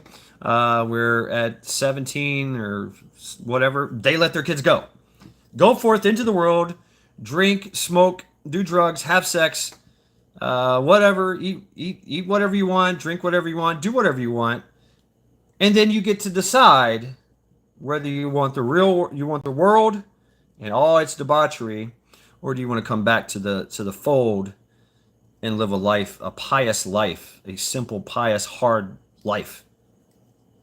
You know what? Most kids come back. Most young adults that go and leave the Amish come back because they see it's this world is evil. I feel you, right, Carl. Yeah, I mean, I can feel you that too. You know, I can say that. I can relate. Skull, I'm drinking coffee. No, I'm drinking water. I'm over caffeinated. So, what is Charity doing? I enjoy my Fortress of Solitude. I enjoy, you know, my my stoic alone life. Less I got to worry about. You know, this world is evil and it's hard to navigate. It's dangerous to navigate sometimes. Walk down the wrong street, say the wrong thing, boom, you get taken out. You get targeted, right? So you have to be strong. You gotta have a strong mind, strong body as well. A man-made real materialistic world, and if you lose your moral compass, then you are lost, right? I feel you. Right, Rescue? Yeah, exactly. Uh, Maniacal cunning, they no slouch. Yeah, exactly. They're coming at you. They're coming at us sideways. You know, they're the liars in wait, right? They're the ones that hide in the shadows. You know, waiting for you to look left or right as you're walking the path. You know, it's but understanding that all that is a part of us. It's just, are you suppressing it or are you indulging it? Once again, are you feeding? Right. Ex Superman. I'm retired, Vision. I'm a retired ex Superman, right? So what beast do you feed? What beast do you starve? I mean, all right, is Charity done here? Okay. Okay. Very good. Very good. Come on back in. Oh yeah, I know, but I had to do it. Okay. She pooped, she peed. There you go, Charity. Good girl. Enjoy. She was whining, running back and forth, and basically I just, oh, okay, threw some bacon on the balcony, and there she pooped and peed. Right. Right. So let's see where I'm at. I'm at 42% on power. It's almost, what is that? 1 o'clock. 1:35. So yeah, folks. I mean, that's the part of the work that you need to do to ourselves, right? That's the work we need to do. That's the things that we have to work on, and it helps when you have other people, that are willing to help you. System dependency also controls all aspects of future. That's right. Exactly. If you are a free thinker, if you are not constrained, by the debauchery, if you're not affected by it as much, if you're not trying to fit in, right? You're not trying to be a part of the norm, then that's when you foster. That's when you foster that self-reliance.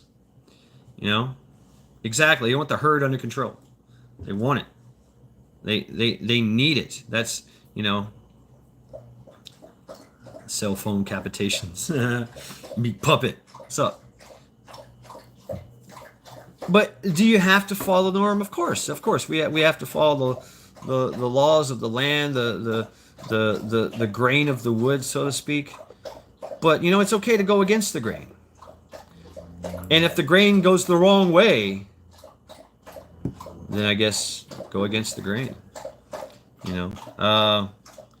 If everything goes left, goes south, like they're wanting to, they're trying to social engineer this country into Sodom and Gomorrah. That is their plan. That is their ultimate plan. And once we have destroyed ourselves and we have become so immoral that literally we're, I guess to get graphic, we're throwing babies into the fire. Do what you want, but the baby goes in the fire.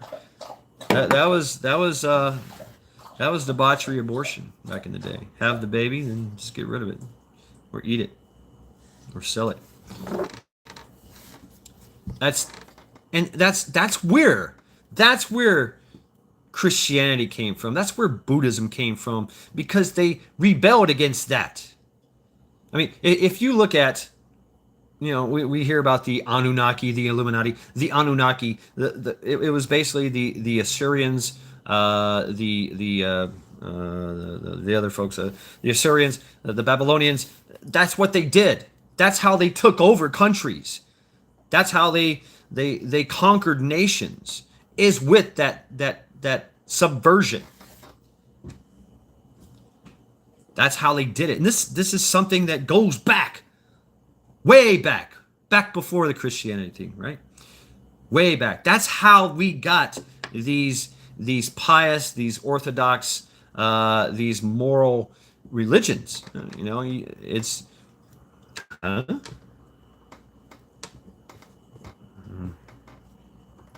Why'd you do that, Blaine? I don't understand, Blaine. Why are you messing with files? You can't be rude if you don't obey. I don't understand. Timing out everyone. What? Okay. Guardsman, why are you doing this? Guardsman? Why are we doing this? Why has Guardsman went crazy over here?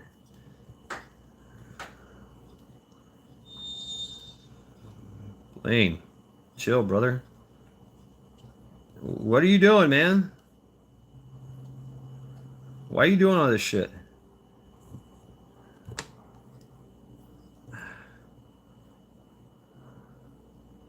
Okay, there you go.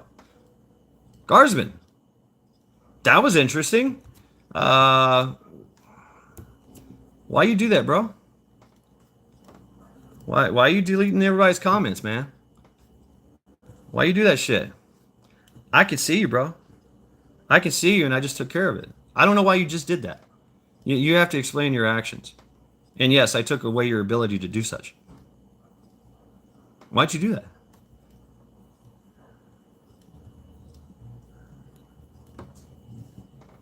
Bro, that was fucked up. You basically turned into a mass shooter. We just had a mass shooting in chat. Blaine, why'd you do that, bro? Explain yourself. No, I seen it. I seen your comments. I don't know why you started deleting everybody else's shit.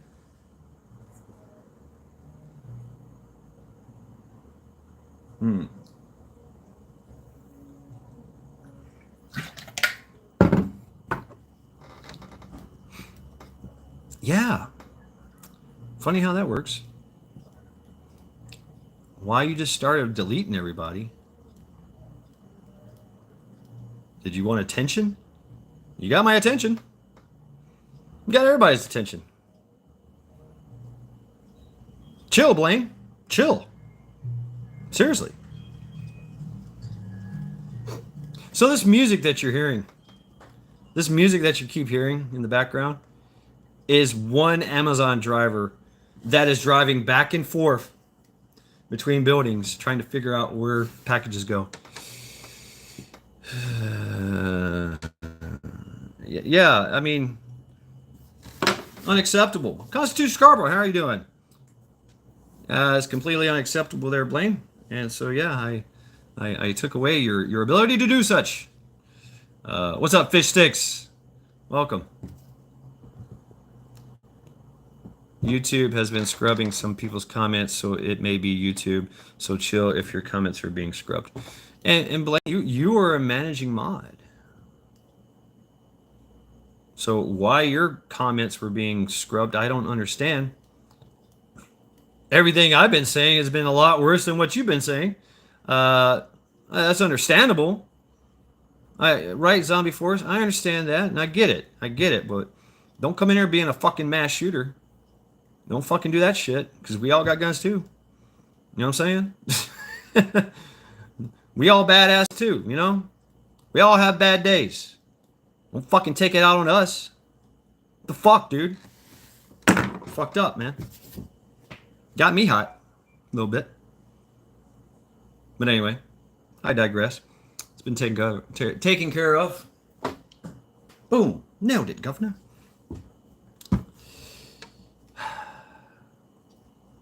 And so, yeah, there you go. Desperation, right? Was that what it was, Blaine? A little desperation, a little frustration, desperation. How do you deal with that? And that's their biggest 2/5. And that's the thing you have to be able to manage, is that frustration and that desperation. He didn't get smoked. I just took away his guns. That's all. I just took away his axe, his wrench. That's all. And kick him out. And I encourage you guys to go easy on him too. Please. He gets to say what he wants to say. As long as it's within rhyme and reason, right? Yeah. But I mean, that's the thing too, is frustration, desperation will make you do some fucked up shit like that, like said Blaine. So there you go, Blaine. Thank you very much. If it gets in your head, you become the thought, right? Yeah, it starts to consume you. It starts to eat away at your soul, eat away at your mind. That's all you think about. That motherfucker said what?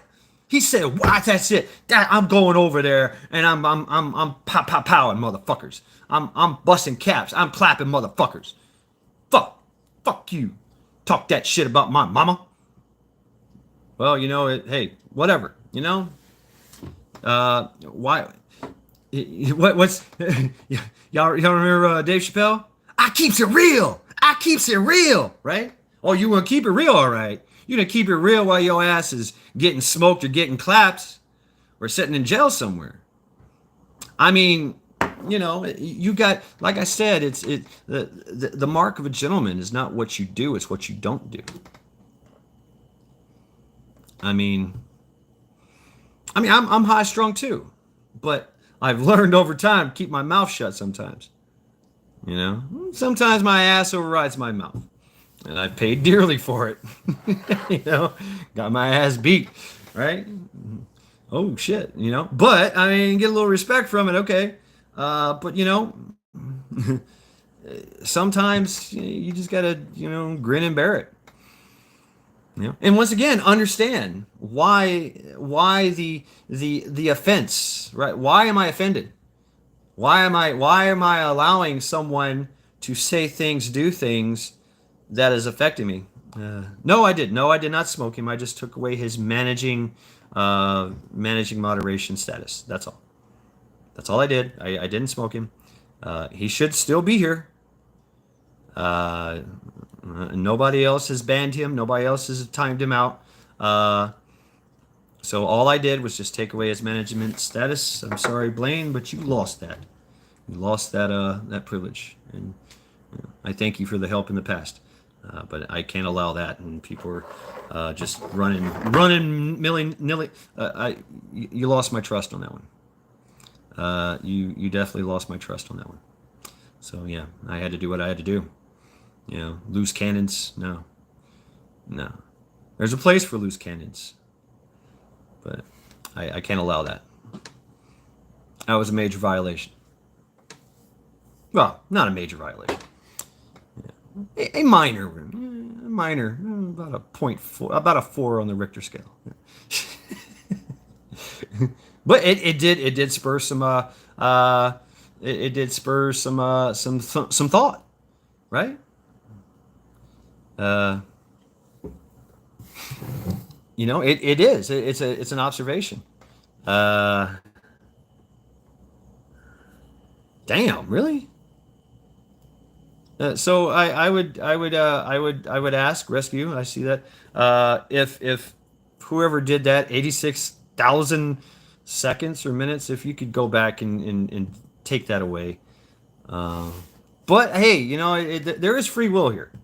There is some free will going on here. So I do enjoy free will, and I feel bad.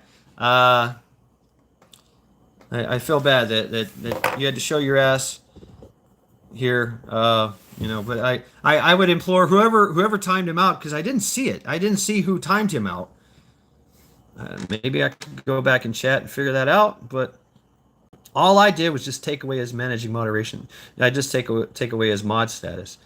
Whoever timed him out, I would ask you and implore you, to please,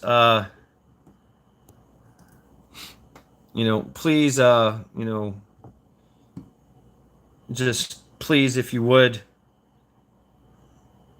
redo it. Don't allow that to. Okay. That's all right. Let's see that. Okay. Don't peel my leg and tell me it's raining, right? Okay.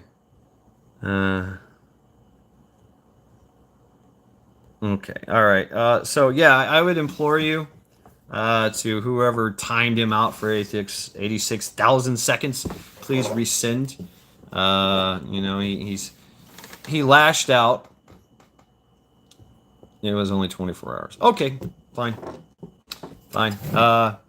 So it is. So it is. FAFO. I guess it's FAFO.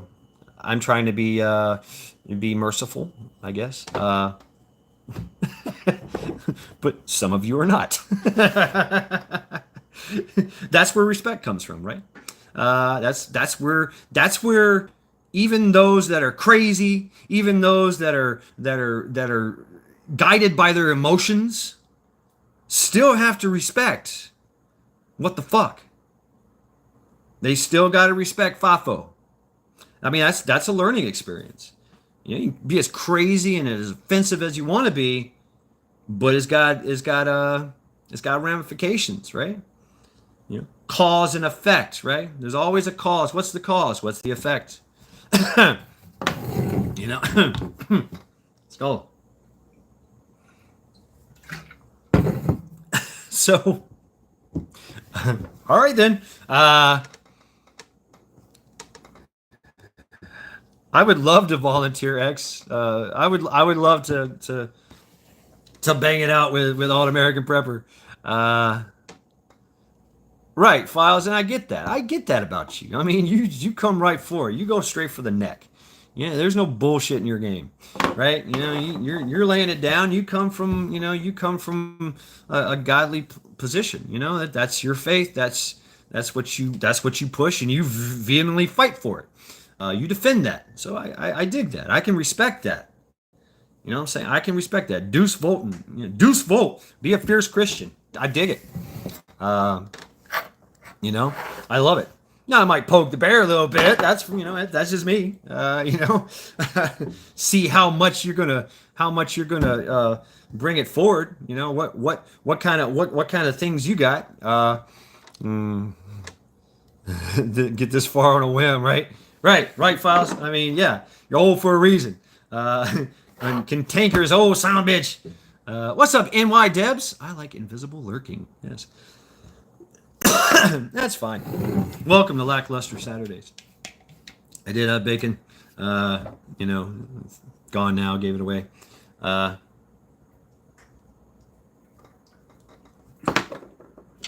So yeah, I mean, if you're woe is me, and the world is doing this to me, it's you know what? Nobody cares. Work harder. Get stronger. Grow stronger. Grow tougher. You can't change the situation. You can only change the way you feel about the situation. That's it. Been wiped out 3 times, right? Right? Yeah, I've been wiped out, knocked down, put down quite a few times myself. It makes you stronger. It makes you not give a fuck. Disregard a lot of bullshit. What is New York Debs? You gotta tell me what this Irish bacon is. What is Irish bacon? Don't tell me it's got Jameson in it, because that sounds amazing. It's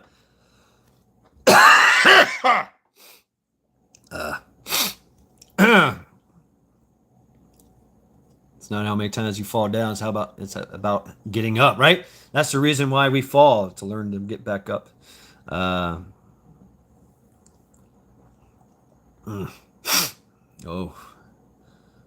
Yeah, interesting. A victor, not a victim. Move forward and don't sit in pity. Right, Rescue. I mean, wallow in self-pity leads to self-doubt, leads to depression, leads to very, very bad life decisions. It really does. It does. I mean, I've been there. I have. I've been just fuck my life. I've only felt the urge to commit suicide maybe 2 or 3 times in my life. And it was very quick. It was like, nah. It was a very impulsive thing. Like, I'm gonna jump off this building because my life is shit. No, and it went away. When you wallow in self-doubt, self-pity, when you allow people to affect the way you feel, you need to back away. You need to go somewhere and sit and reflect and think and grow stronger. We had tornadoes in upstate New York. Weirdness. NY Debs, tell me about this Irish bacon, please. The more you sit in the muck, the more you will see it and think everything is muck. Yeah, right. Still haven't found. Keep fighting even when you're tired, right? Go for a long walk in woods. Yeah, I mean, I'm. Can you post it again, Debs, please? We couldn't even handle taking care of the forest, right?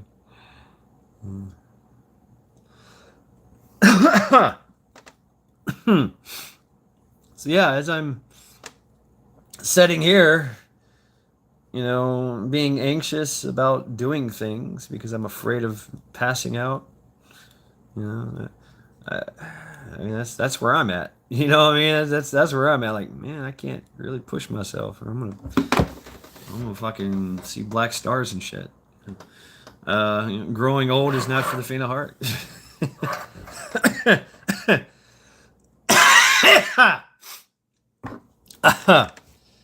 So, hey, whatever. I enjoy everyone's comments. I enjoy everyone's insight, and I learn a lot from you guys and gals. Okay, here we go. It's round like lunch meat, looks like bacon, and compared to Canadian bacon, but bigger and with more fat. Woo! Give me some Irish bacon then. Hey, Laura Lobbs Craft Corner. Welcome to Lackluster Saturday. Mullen. Yeah, I need to get some Mullen. Which would be more motivating to Marines to do a mission faster? No more crayons or no more nicotine in beer? Well, Meat Puppet, it would be no more nicotine in beer.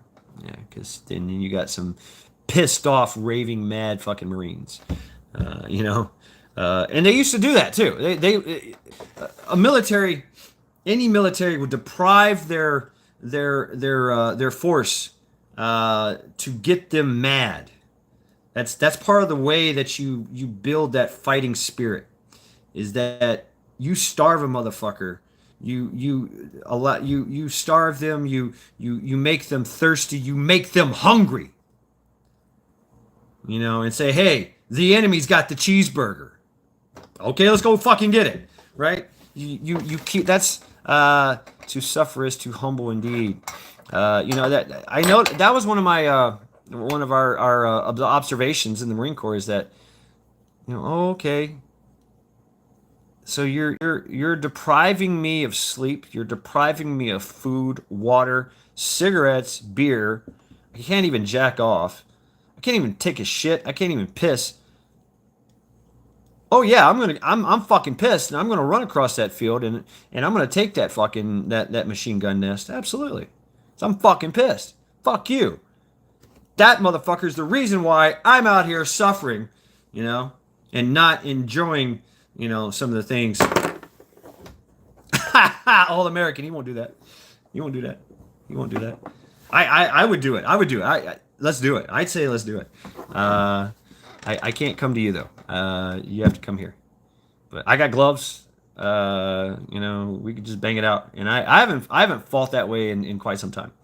So it'd be fun. It would be fun. You know, get knocked out by all American prepper. It has to be. It has to be televised, though. It has to be. It has to be videoed. So yeah, I challenge accepted. You know, if you're challenging me, fuck yeah. I love it. That's great. I'll fight anyone. I'll fight and spar anyone. I don't care. You know, that's always been my mentality. Oh, you want to fight? Okay. Sure. But you know, you also have to, you know, have some discernment. I mean, I've walked away from a lot of fights too. So, you know, there's some fights you just don't want to fight. You know, like women. I hate fighting women, and I hate fighting friends. You know, friends and family, people I'm close. I have a connection with. I don't like fighting with them.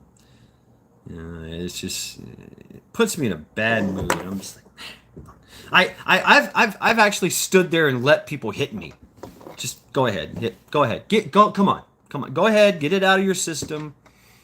Bam, you fucking feel better now. You pissed me off now, but hey, whatever. I hope you realize you punching me means we're never going to talk again.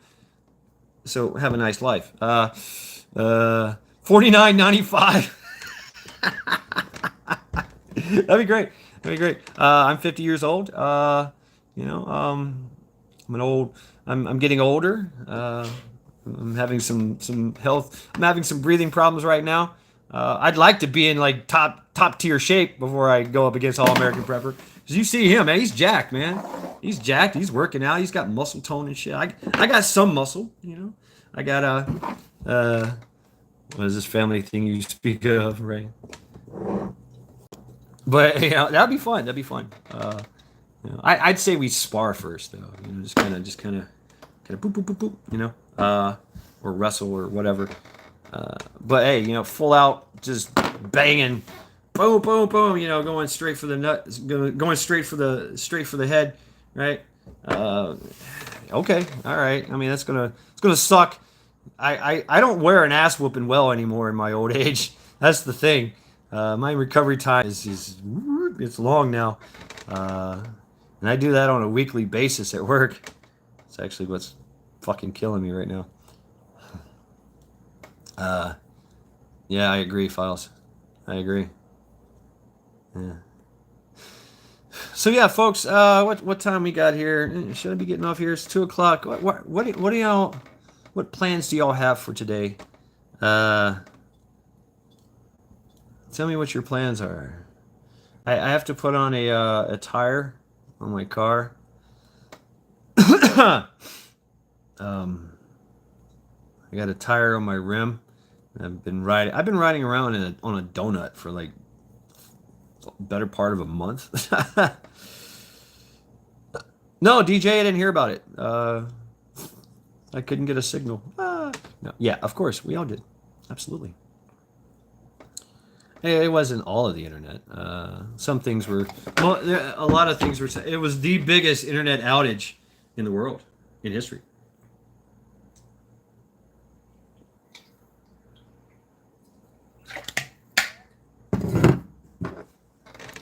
Working on getting the chickens moved to a stationary spot. Ooh, nice. Yeah, CrowdStrike. If I had to pick, I'm like Ralph on Happy Days. Die, you meathead, dead from the neck up. Ah. Is that right? I've got to put on a tire. I have to pay a bill. Click clack. Click clack. I'd like to go shooting. I don't know if I have the money for it. And I can't show you my Black Baron. It's beautiful. It's got I got a Holosun 507 C thing on it, reticle optic on it. Loving that thing. I've been playing with it. I'm ready to shoot it. It's got a Streamlight flashlight on it. 21 round magazine. Yeah, it's all black. Everything's black. I'm thinking about putting some brown on it.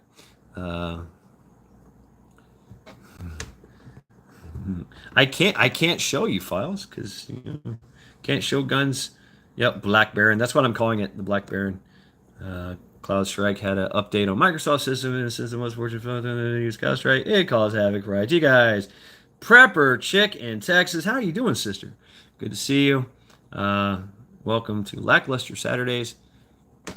You know me, Trent. I like to fucking paint things. I do. I like to get a little creative. But I know I don't want to do it the wrong way on a pistol.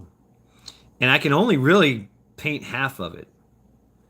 I can't really paint the slide. I can paint the lower receiver because it's composite material. But I kind of like the Black Baron thing on it. It just total blackout, nothing, painted the new duct tape. Trent is like, no, please don't, no. But I do like my creation. Your show gave me night terrors. Good. Hope you get over that soon. Hope you get immune to night terrors. Yeah, and look who owns CloudStrike? BlackRock. Since we're talking about black, yes, I'm Batman allegedly. I'm sending you the bill. Yeah. But yeah, so I made this gun. I built this gun. I accessorized it, and I'm calling it the Black Baron. It's a Shadow Systems. Even the name, I mean, even the name is like a shadow, right? It's so it's black composite. It's basically a Glock 17 clone, and so it's got a flashlight, Streamlight flashlight that used to be gold, and I painted it black, and it has a Holosun 507 competition. I didn't know it was a competition optic. It's got like 10 optics on it. Got 10 reticles that I can go through. It's got wake and shake. I can just boom. Talk about quick target acquisition. I've been dry firing the fuck out of this thing. Love it. I can't wait to get it to the range. And I'd love to show it off. I can't really show it off though. I can't show it on live because of course that goes against community guidelines here on YouTube, and because somebody literally killed themselves on a live stream. And yeah. Kiss off. How you doing? Getting barked at. Okay. All right. Take care of yourself, Trent. Thanks for stopping by, hanging out with us. Lackluster Saturdays. Yes. Love you, brother. Canadian. Canadian. Good to see you.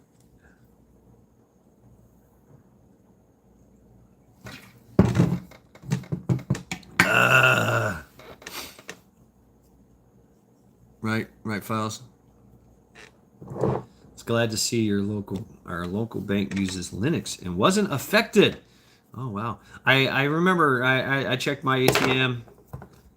What, Camel Carl? What's this about cheesecake? Oh, man. Yeah, I remember checking my I went to the store, checked the ATM, my money was still there. I pulled out a little money, like $20 here, and then I went to went paid for my meager provisions, and ATM, the card worked, so I was like, okay. But I did hear that our Cleveland municipalities were affected. The BMV, the Bureau of Motor Vehicles, they call it here, that was affected. A lot of online services for the county, Cuyahoga County, were affected. You couldn't do a lot of things. A lot of at the time there were only, they said, 17 closures at the airports. Like only 17 closures or cancellations. But I'm pretty sure it grew after that. Some banks, yeah, I heard about some banks. Yeah, I mean, come on, Mr. Klaus, with his cyber polygon, right? And this is how they've been trying to do this, is how to do digital inclusiveness is what they're trying to build. That Build Back Better thing, where all systems are absolutely integrated and controlled by one central unit. What does that sound like? Yeah. And so yeah, that was part of the exercise, is to see what is affected and what is not, and why is it not affected? Oh, because this and this and this didn't work. So yeah, they are working towards total digital inclusiveness. That's exactly what they're doing. That's what they call it. They're not hiding it either. They're saying that's what they're doing. Now, the hackers of the world are going, fuck you, you're an idiot. And they proved it when they had their first Cyber Polygon convention. And they had this what they just did, what just happened here, the whole outage. They did a mock outage at the convention, a training mock convention. Everybody's sitting there, like thousands of people on computers. And the hackers came in there and said, boom, we're going to lock you out. You're now locked in, isolated, could not get out of the convention, computer-wise, couldn't get out of the convention, and then they just started sending them memes. Just trolling the fuck out of them.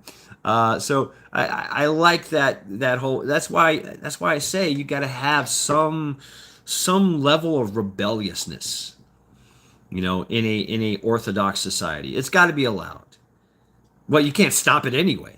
You're not going to be able to stop rebelliousness, and if that requires some debauchery, that requires some, questionable things, it's going to happen.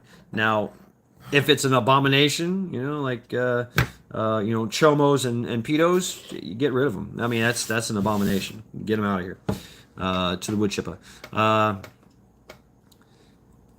Not well, files. I thought that too. I thought that too with the Bitcoin, but it's evolved. It's evolved to the point now where there's so many different cryptocurrencies, they can't be tracked, they can't be controlled. Yeah, check it out. There's so many things. Monero, Pirate Chains. You name it, these folks, and they're mirroring Bitcoins and things of that nature. What's up, Pilgrim X in the house? Boom. Welcome, brother. Welcome to Lackluster Saturdays. So, you might want to look into cryptocurrencies as a way to navigate outside of the one world digital currency, because the cryptocurrencies and the pirate chains can mimic because they're stupid, right? They're stupid. They think their plan will work if it's all inclusiveness.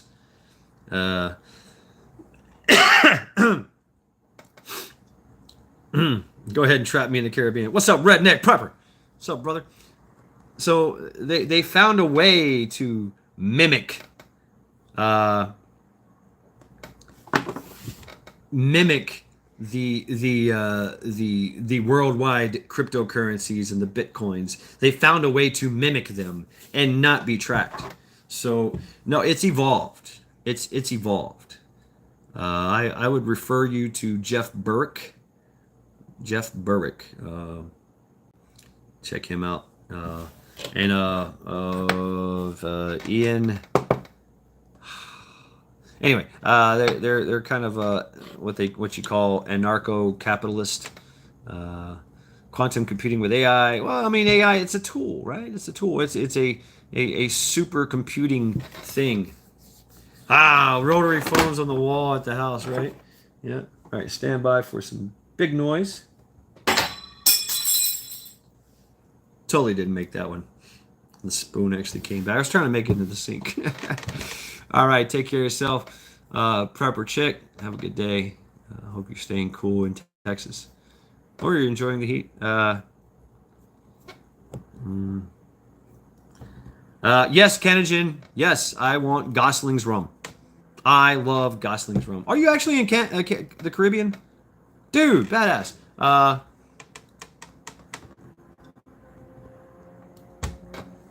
Yeah, Gosling's rum's my favorite rum.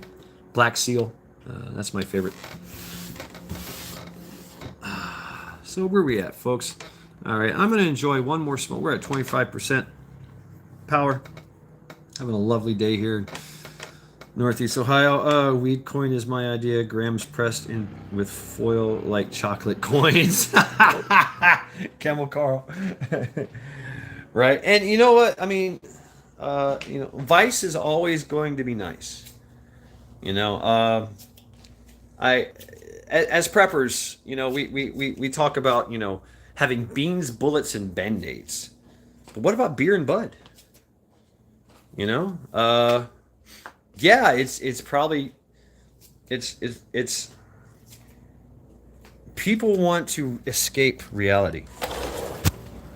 And there's always going to be, a medicinal use for drugs, especially illicit drugs. I mean, cocaine was a pharmaceutical pain reliever, right?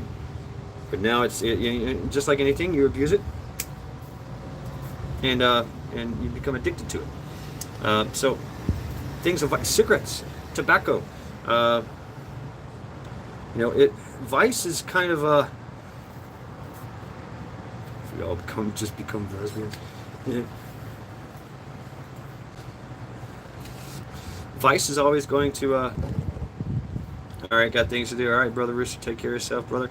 Thanks for stopping by, hanging out with us. Lackluster Saturdays. Yeah. I'm looking at poop. I gotta clean that.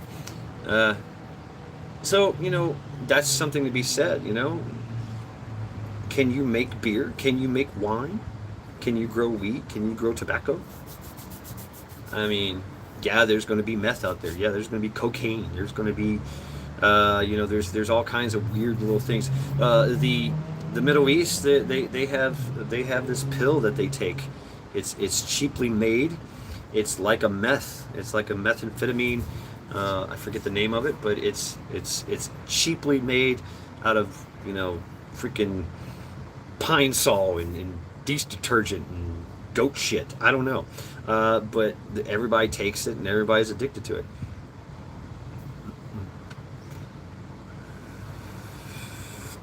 So vice is always going to pay off. You know what I mean? Will it? But you have to think about: are you going to be more of a target in, say, shifts? If everybody knows you're the weed dealer or you're the beer maker. I mean, you can basically get whatever the fuck you want. I remember a movie. Pamela Anderson, loved her. God, man. In the 90s, that's who I wanted. Her and Carmen Electra. I wanted Pamela Anderson and Carmen Electra in my bed. Anyway, she made a movie called Barbed Wire. Yeah, it was a terrible movie. Absolutely terrible movie. she's running around in some, skimpy little, stripper outfit, shooting motherfuckers in the head. I like a good femme fatale, especially a sexy one. But the premise and the storyline of the movie is what got me. What's up, Grateful Dogs? Vice is nice. I mean, it pays off. Pays off. And don't get high on your own supply. That's the key. Right? So, but anyway, the premise of the movie was that it was after post-apocalyptic, it was a post-shift event. And Barb Wire, she owned this massive warehouse, and she had all the vices there. She had gambling, she had strippers, she had hookers, she had drugs, beer, she had shows. She actually did shows. Everybody from all the wasteland came there, and of course there was this militant group that popped up, that I don't know, they were some kind of coalition, New America, whatever, very militant, and they're trying to regulate her, and trying to do things, but they still had to give in and do what they were trying to get control, right? And so through barter and trade, that's how things were done. Now the new governments, the new America, they had their own currency. They're working on printing, but we're talking small time shit, post-apocalyptic, trying to put a government back together, and it's kind of looking tyrannical once again. Tyranny raises its ugly head. So Barbed Wire had this club, massive warehouse, multi-tiered warehouse, where you could do anything you want. You had to check your guns in at the door. You had gun checks, like a coat check. You had a gun check. You turn your guns in. You put it in a safe. You get a ticket. Boom, there you go. Nobody's got guns and knives, but then, still people are fighting and killing each other because it's wild. We're just wild, right? But they get to go in there, have some fun, and then they leave, right? Go back out into the wasteland and dig up. But payment was like in canned goods, or bullets, or whatever you're scavenging out there or producing. And she had her own beer and wine production in the warehouse. She had that going on. So I mean, I'm like, well, having a distillery, and not to mention, you can, if you have a distillery, you can make medical grade alcohol, for disinfectants and other drugs. That's where drugs come from anyway, is herbs. And that's what everybody used anyway back in the day. You eat this mushroom, you smoke this leaf, you ingest this concoction, and boom.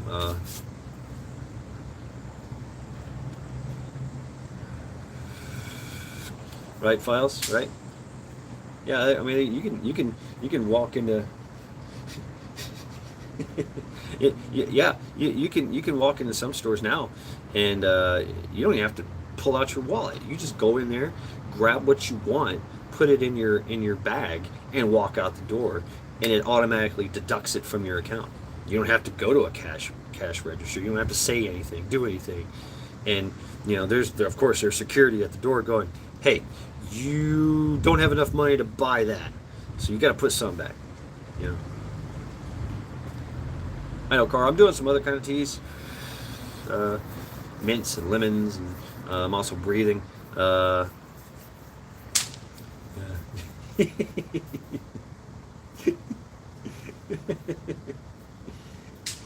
Snap.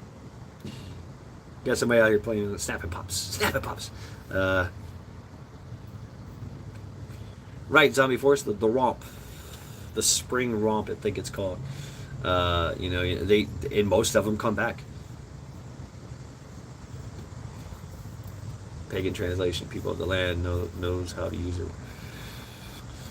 Plants, yeah, right. I mean, that's where pharmaceuticals came from plants. Everybody knew there was a plant. We know that aspirin came from the bark of a willow tree, right? You refine it, you do your thing, and you've got aspirin, and how you distill it, how you do this, how you do that. There's innovations in chemical engineering, right? Going all the way back, all the way back. You know, hemlock, henbane, water chestnut. Yeah, it can kill you, but it can also help with some pain. It can also help with headaches. It can also help with other issues. So it's all how you use it. If you abuse it, well, guess what? You reap the whirlwind, right? So, you become addicted. But is it morally acceptable to be a pusher, a drug dealer in shift? They what the hell, Grateful Dogs? They used to use beaver anus as a natural aspirin because of that willow bar. That's crazy. I love it. I love it. Cause and effect, right? Cause and effect. Yeah. Now, how can you destabilize a country, a people that are already been destabilized? Already post-apocalyptic. You know, will you be okay? Will you be able to live with yourself? I don't think I could. Maybe in moderation, if I gave it to people that just, but how do you discern that discernment, right? How do you use discernment in that aspect when you read? Now you're a vice, a person that's dealing in vices. So whatever. Don't sweat the big stuff. It's out of our control, right?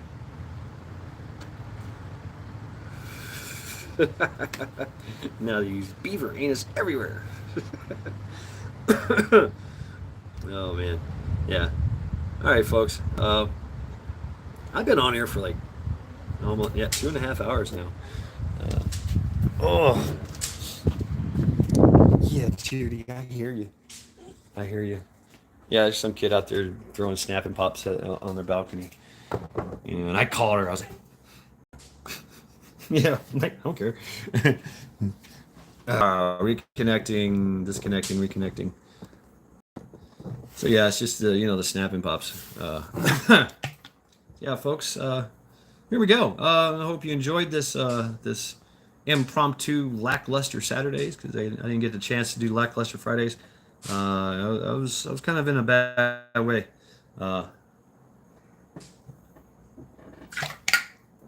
I couldn't get up and do stuff, and I really couldn't, sit down and talk to you.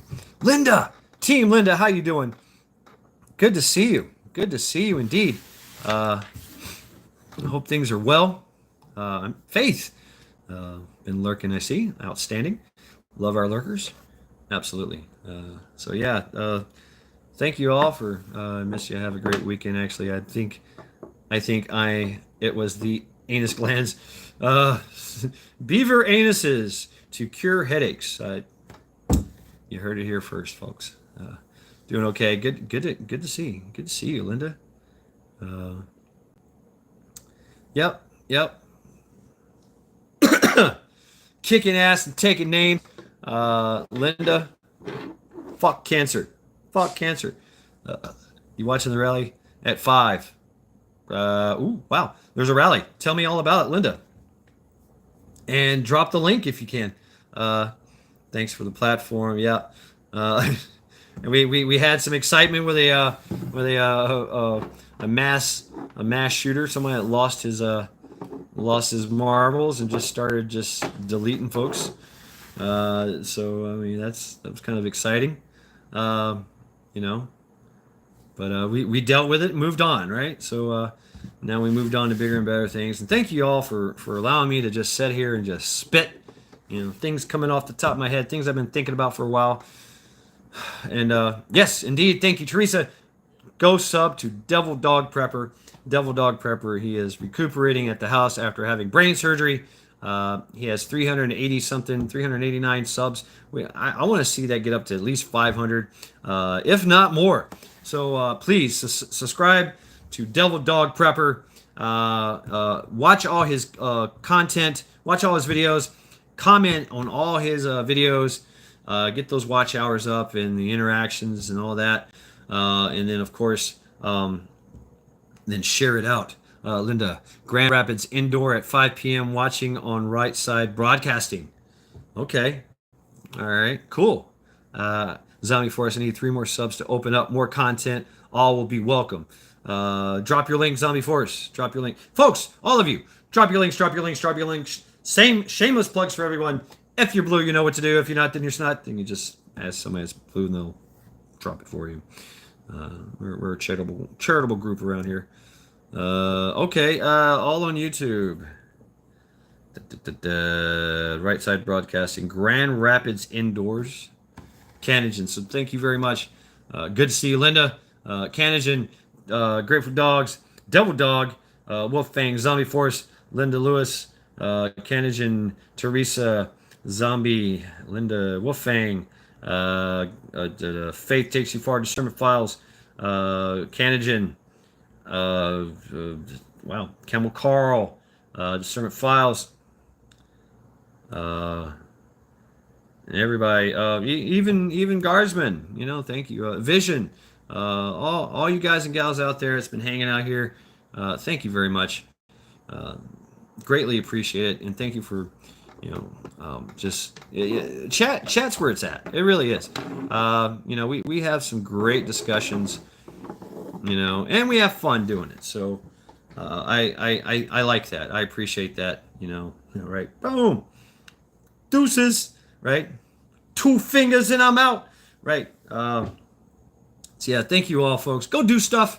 Go do things. Go get out there. Do stuff. Thank you, All American Prepper. Dun, dun, dun, dun, dun, dun, dun. Yeah, that'd be awesome. I'd love to spar with you. I don't know about just straight up fighting. I don't know.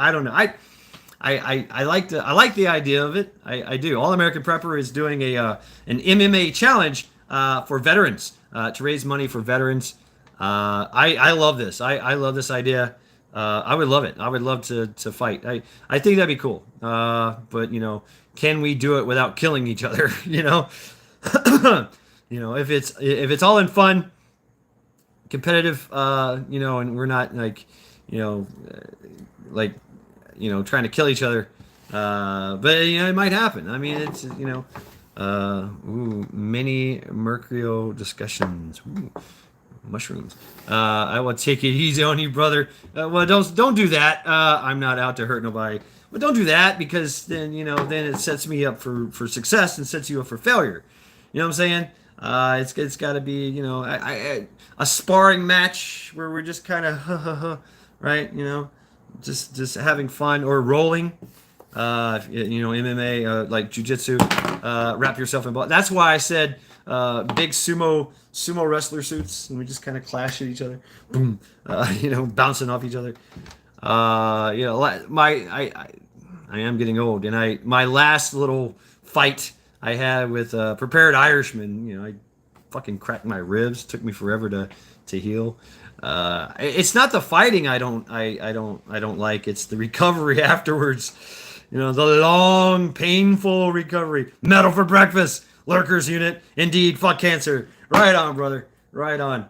Gotta love our lurkers. Lurkers, I'm gonna go ahead and turn the lights off in the back so you can sneak out the back door. Your waitress has already taken care of your bill. Thank you very much for your patronage and hanging out, setting in the cut, setting in the darkness. Setting in the dark, watching everything. Greatly appreciate it. I like to go there myself sometimes. Right? Thank you very much, Metal for breakfast. And Mrs. Metal, she was here. So yeah, thank you all, folks. All American Prepper, yeah, that's badass, dude. Just having a straight up, Fang, how's the shit coming along? Pillow fight or food fight? But no, hey, I mean, can you fight?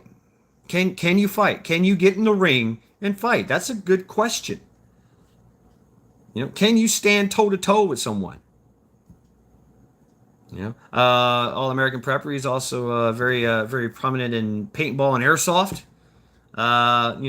So can you run? Can you run and shoot?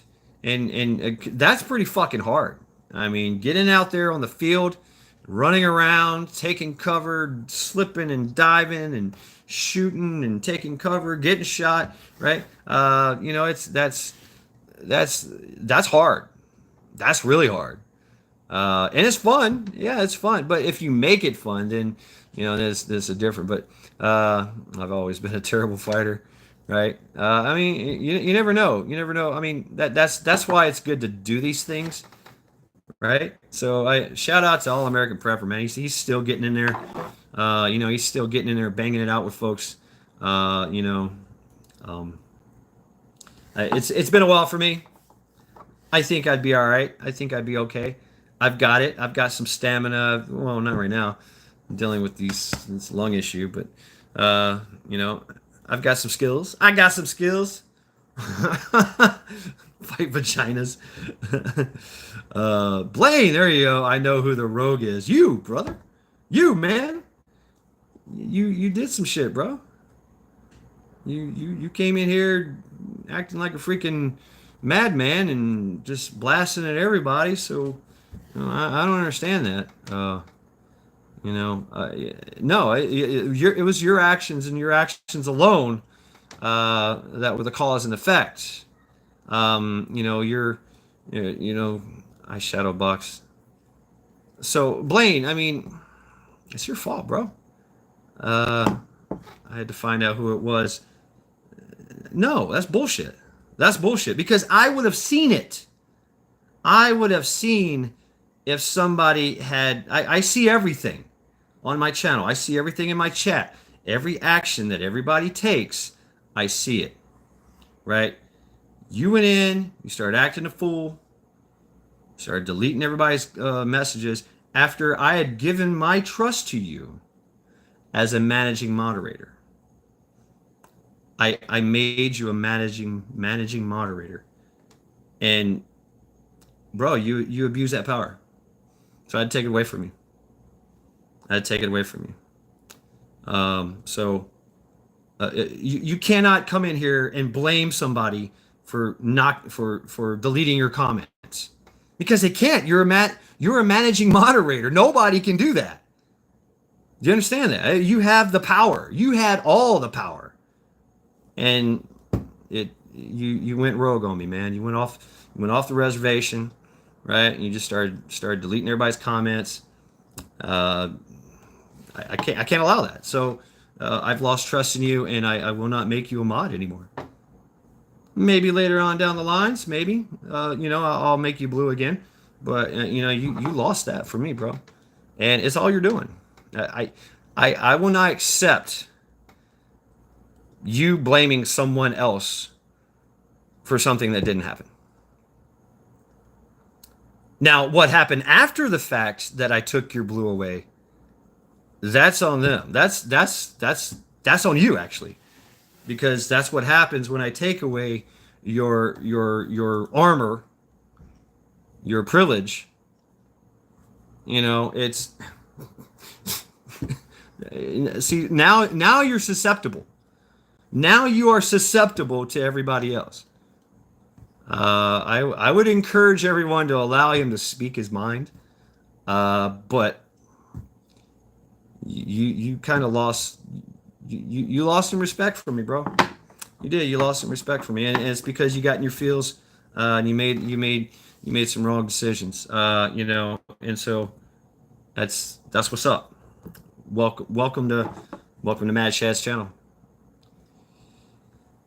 It's unfortunate, and it's hard to see that. It's hard to see that, Grateful Dogs. You got him for 10 seconds. I mean, I like you, Blaine, but you showed your ass, bro. You showed your ass, and I'm sorry. I can't allow that. I just can't fucking allow that. So there you go. You get what you get. And no, it's not some one person that was deleting your comments, because they can't. Because you were a managing moderator. No one can delete your comments in my chat. No one in this chat could affect any change to you as a blue managing moderator, as a super mod. No one could do that. Okay? So if your comments were getting fucking deleted, it wasn't anybody here in chat. It could have been a YouTube moderator. That's possible. But why you took it out on us, It just shows your desperation and frustration. And I can't accept that.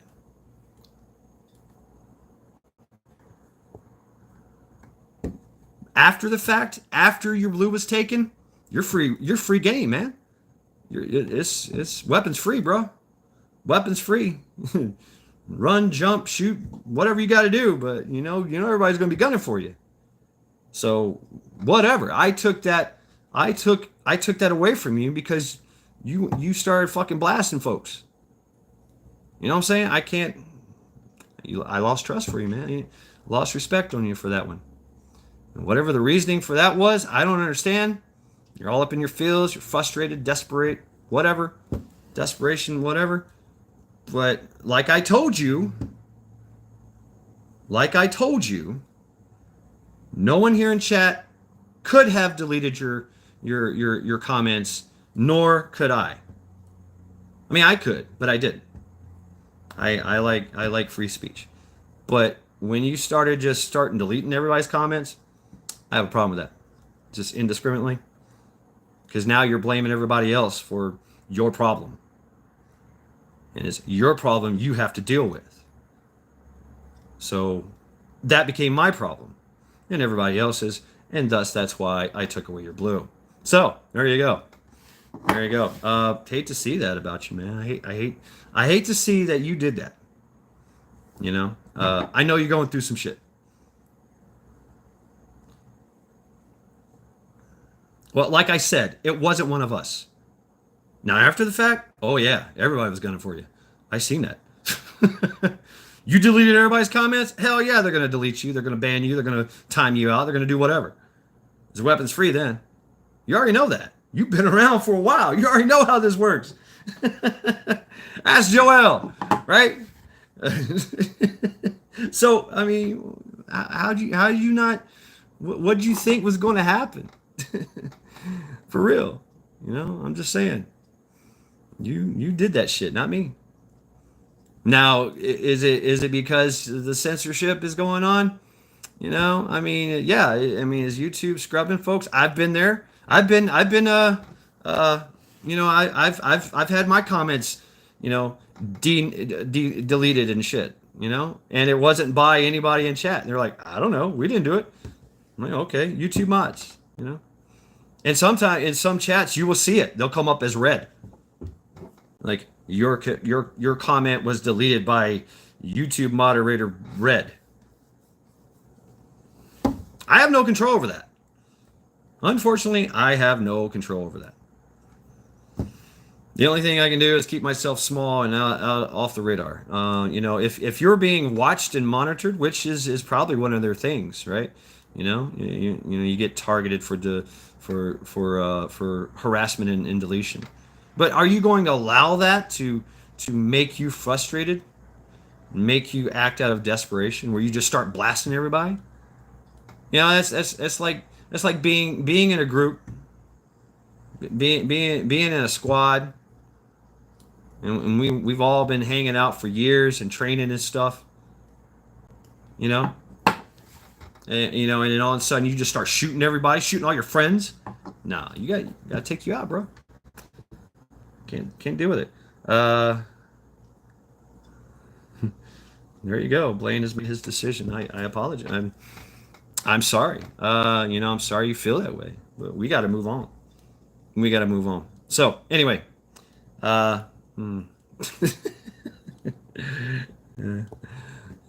especially you, Zombie. You're the rogue I was talking about. Zombie did not delete any of your comments until after I took your blue. I don't know if he did it after you was taken, after your privilege was taken. But Zombie didn't delete any of your comments while you were blue. So I'm just telling you that right now, Blaine. All right? That's the truth. That I know. What happens after the fact, you already know. It's weapons free. You're going to expect it. You better expect that people are going to come for you after you fuck around and find out. And now your blue has been taken away. People won't come for you. But while you were blue, nobody came for you. I seen chat. I monitored chat. I got quick eyes, man. Quick eyes. So none of that happened on my watch. I don't know. Like I say, whatever. You're still welcome here. You obviously you will not be a mod. You know, you will never be a mod here. Maybe later on in life, I don't know. But I've lost respect and trust in you. You know, to carry a weapon in my presence. Off the team, bro. Sorry.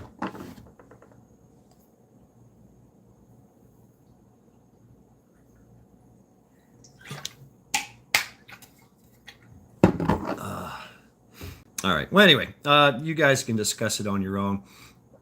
I really don't give a shit. I've done what I had to do, and I'm moving on. You know, that's a problem y'all got to work out. So, with that being said, I've been trying to get out of here, but all this interaction has allowed me to carry on for almost 3 hours now. So. My voice is getting really hoarse. I am kind of getting out of breath a little bit. So, you know, what's up, Magic? Little drama here and there, right? You know, makes things interesting. You know, whatever. We learn from this. We move on. So all of you have a good day. Rest of your day. I'm gonna. Yep, me too. Yeah, thank you, Rescue. You as well, brother. Make it a good day, right? Make it a good day. I love that. Hope you feel. Oh, Teresa. That was Teresa. I thought it was Rescue. PJ, Majik, peace out. Linda, hope you're well. Hope you're well. And let's see. Yeah, I've got 11% power.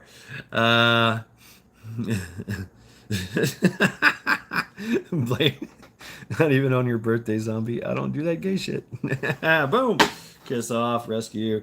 Miss Metal, thank you all. Lackluster Saturdays. Welcome to Lackluster Saturdays, because I really wanted to do a Lackluster Fridays. Water guns is where it's at, right? Water guns. Spurt. Use rest power for life support. So yes, let me get out of here. I'm probably gonna have to recuperate. I have to recuperate so I can take Charity out for a walk. Right, so it's a beautiful day, and she's probably like, "Let's go, motherfucker!" And here I am, sitting up in the house, all fucking, I'm dying and shit. She's still got needs, right? So, anyway, thank you all very much for hanging out with me tonight. Today, Lackluster Saturdays. We'll see if I do a if I do a trial by axe. I don't know. We'll see. We'll see how I feel. Probably not, though. Probably not. So anyway, thank you all very much for hanging out with me. Go forth and do stuff. Be somewhat productive today. Think about all the things we talked about. So thank you all. Have a good day.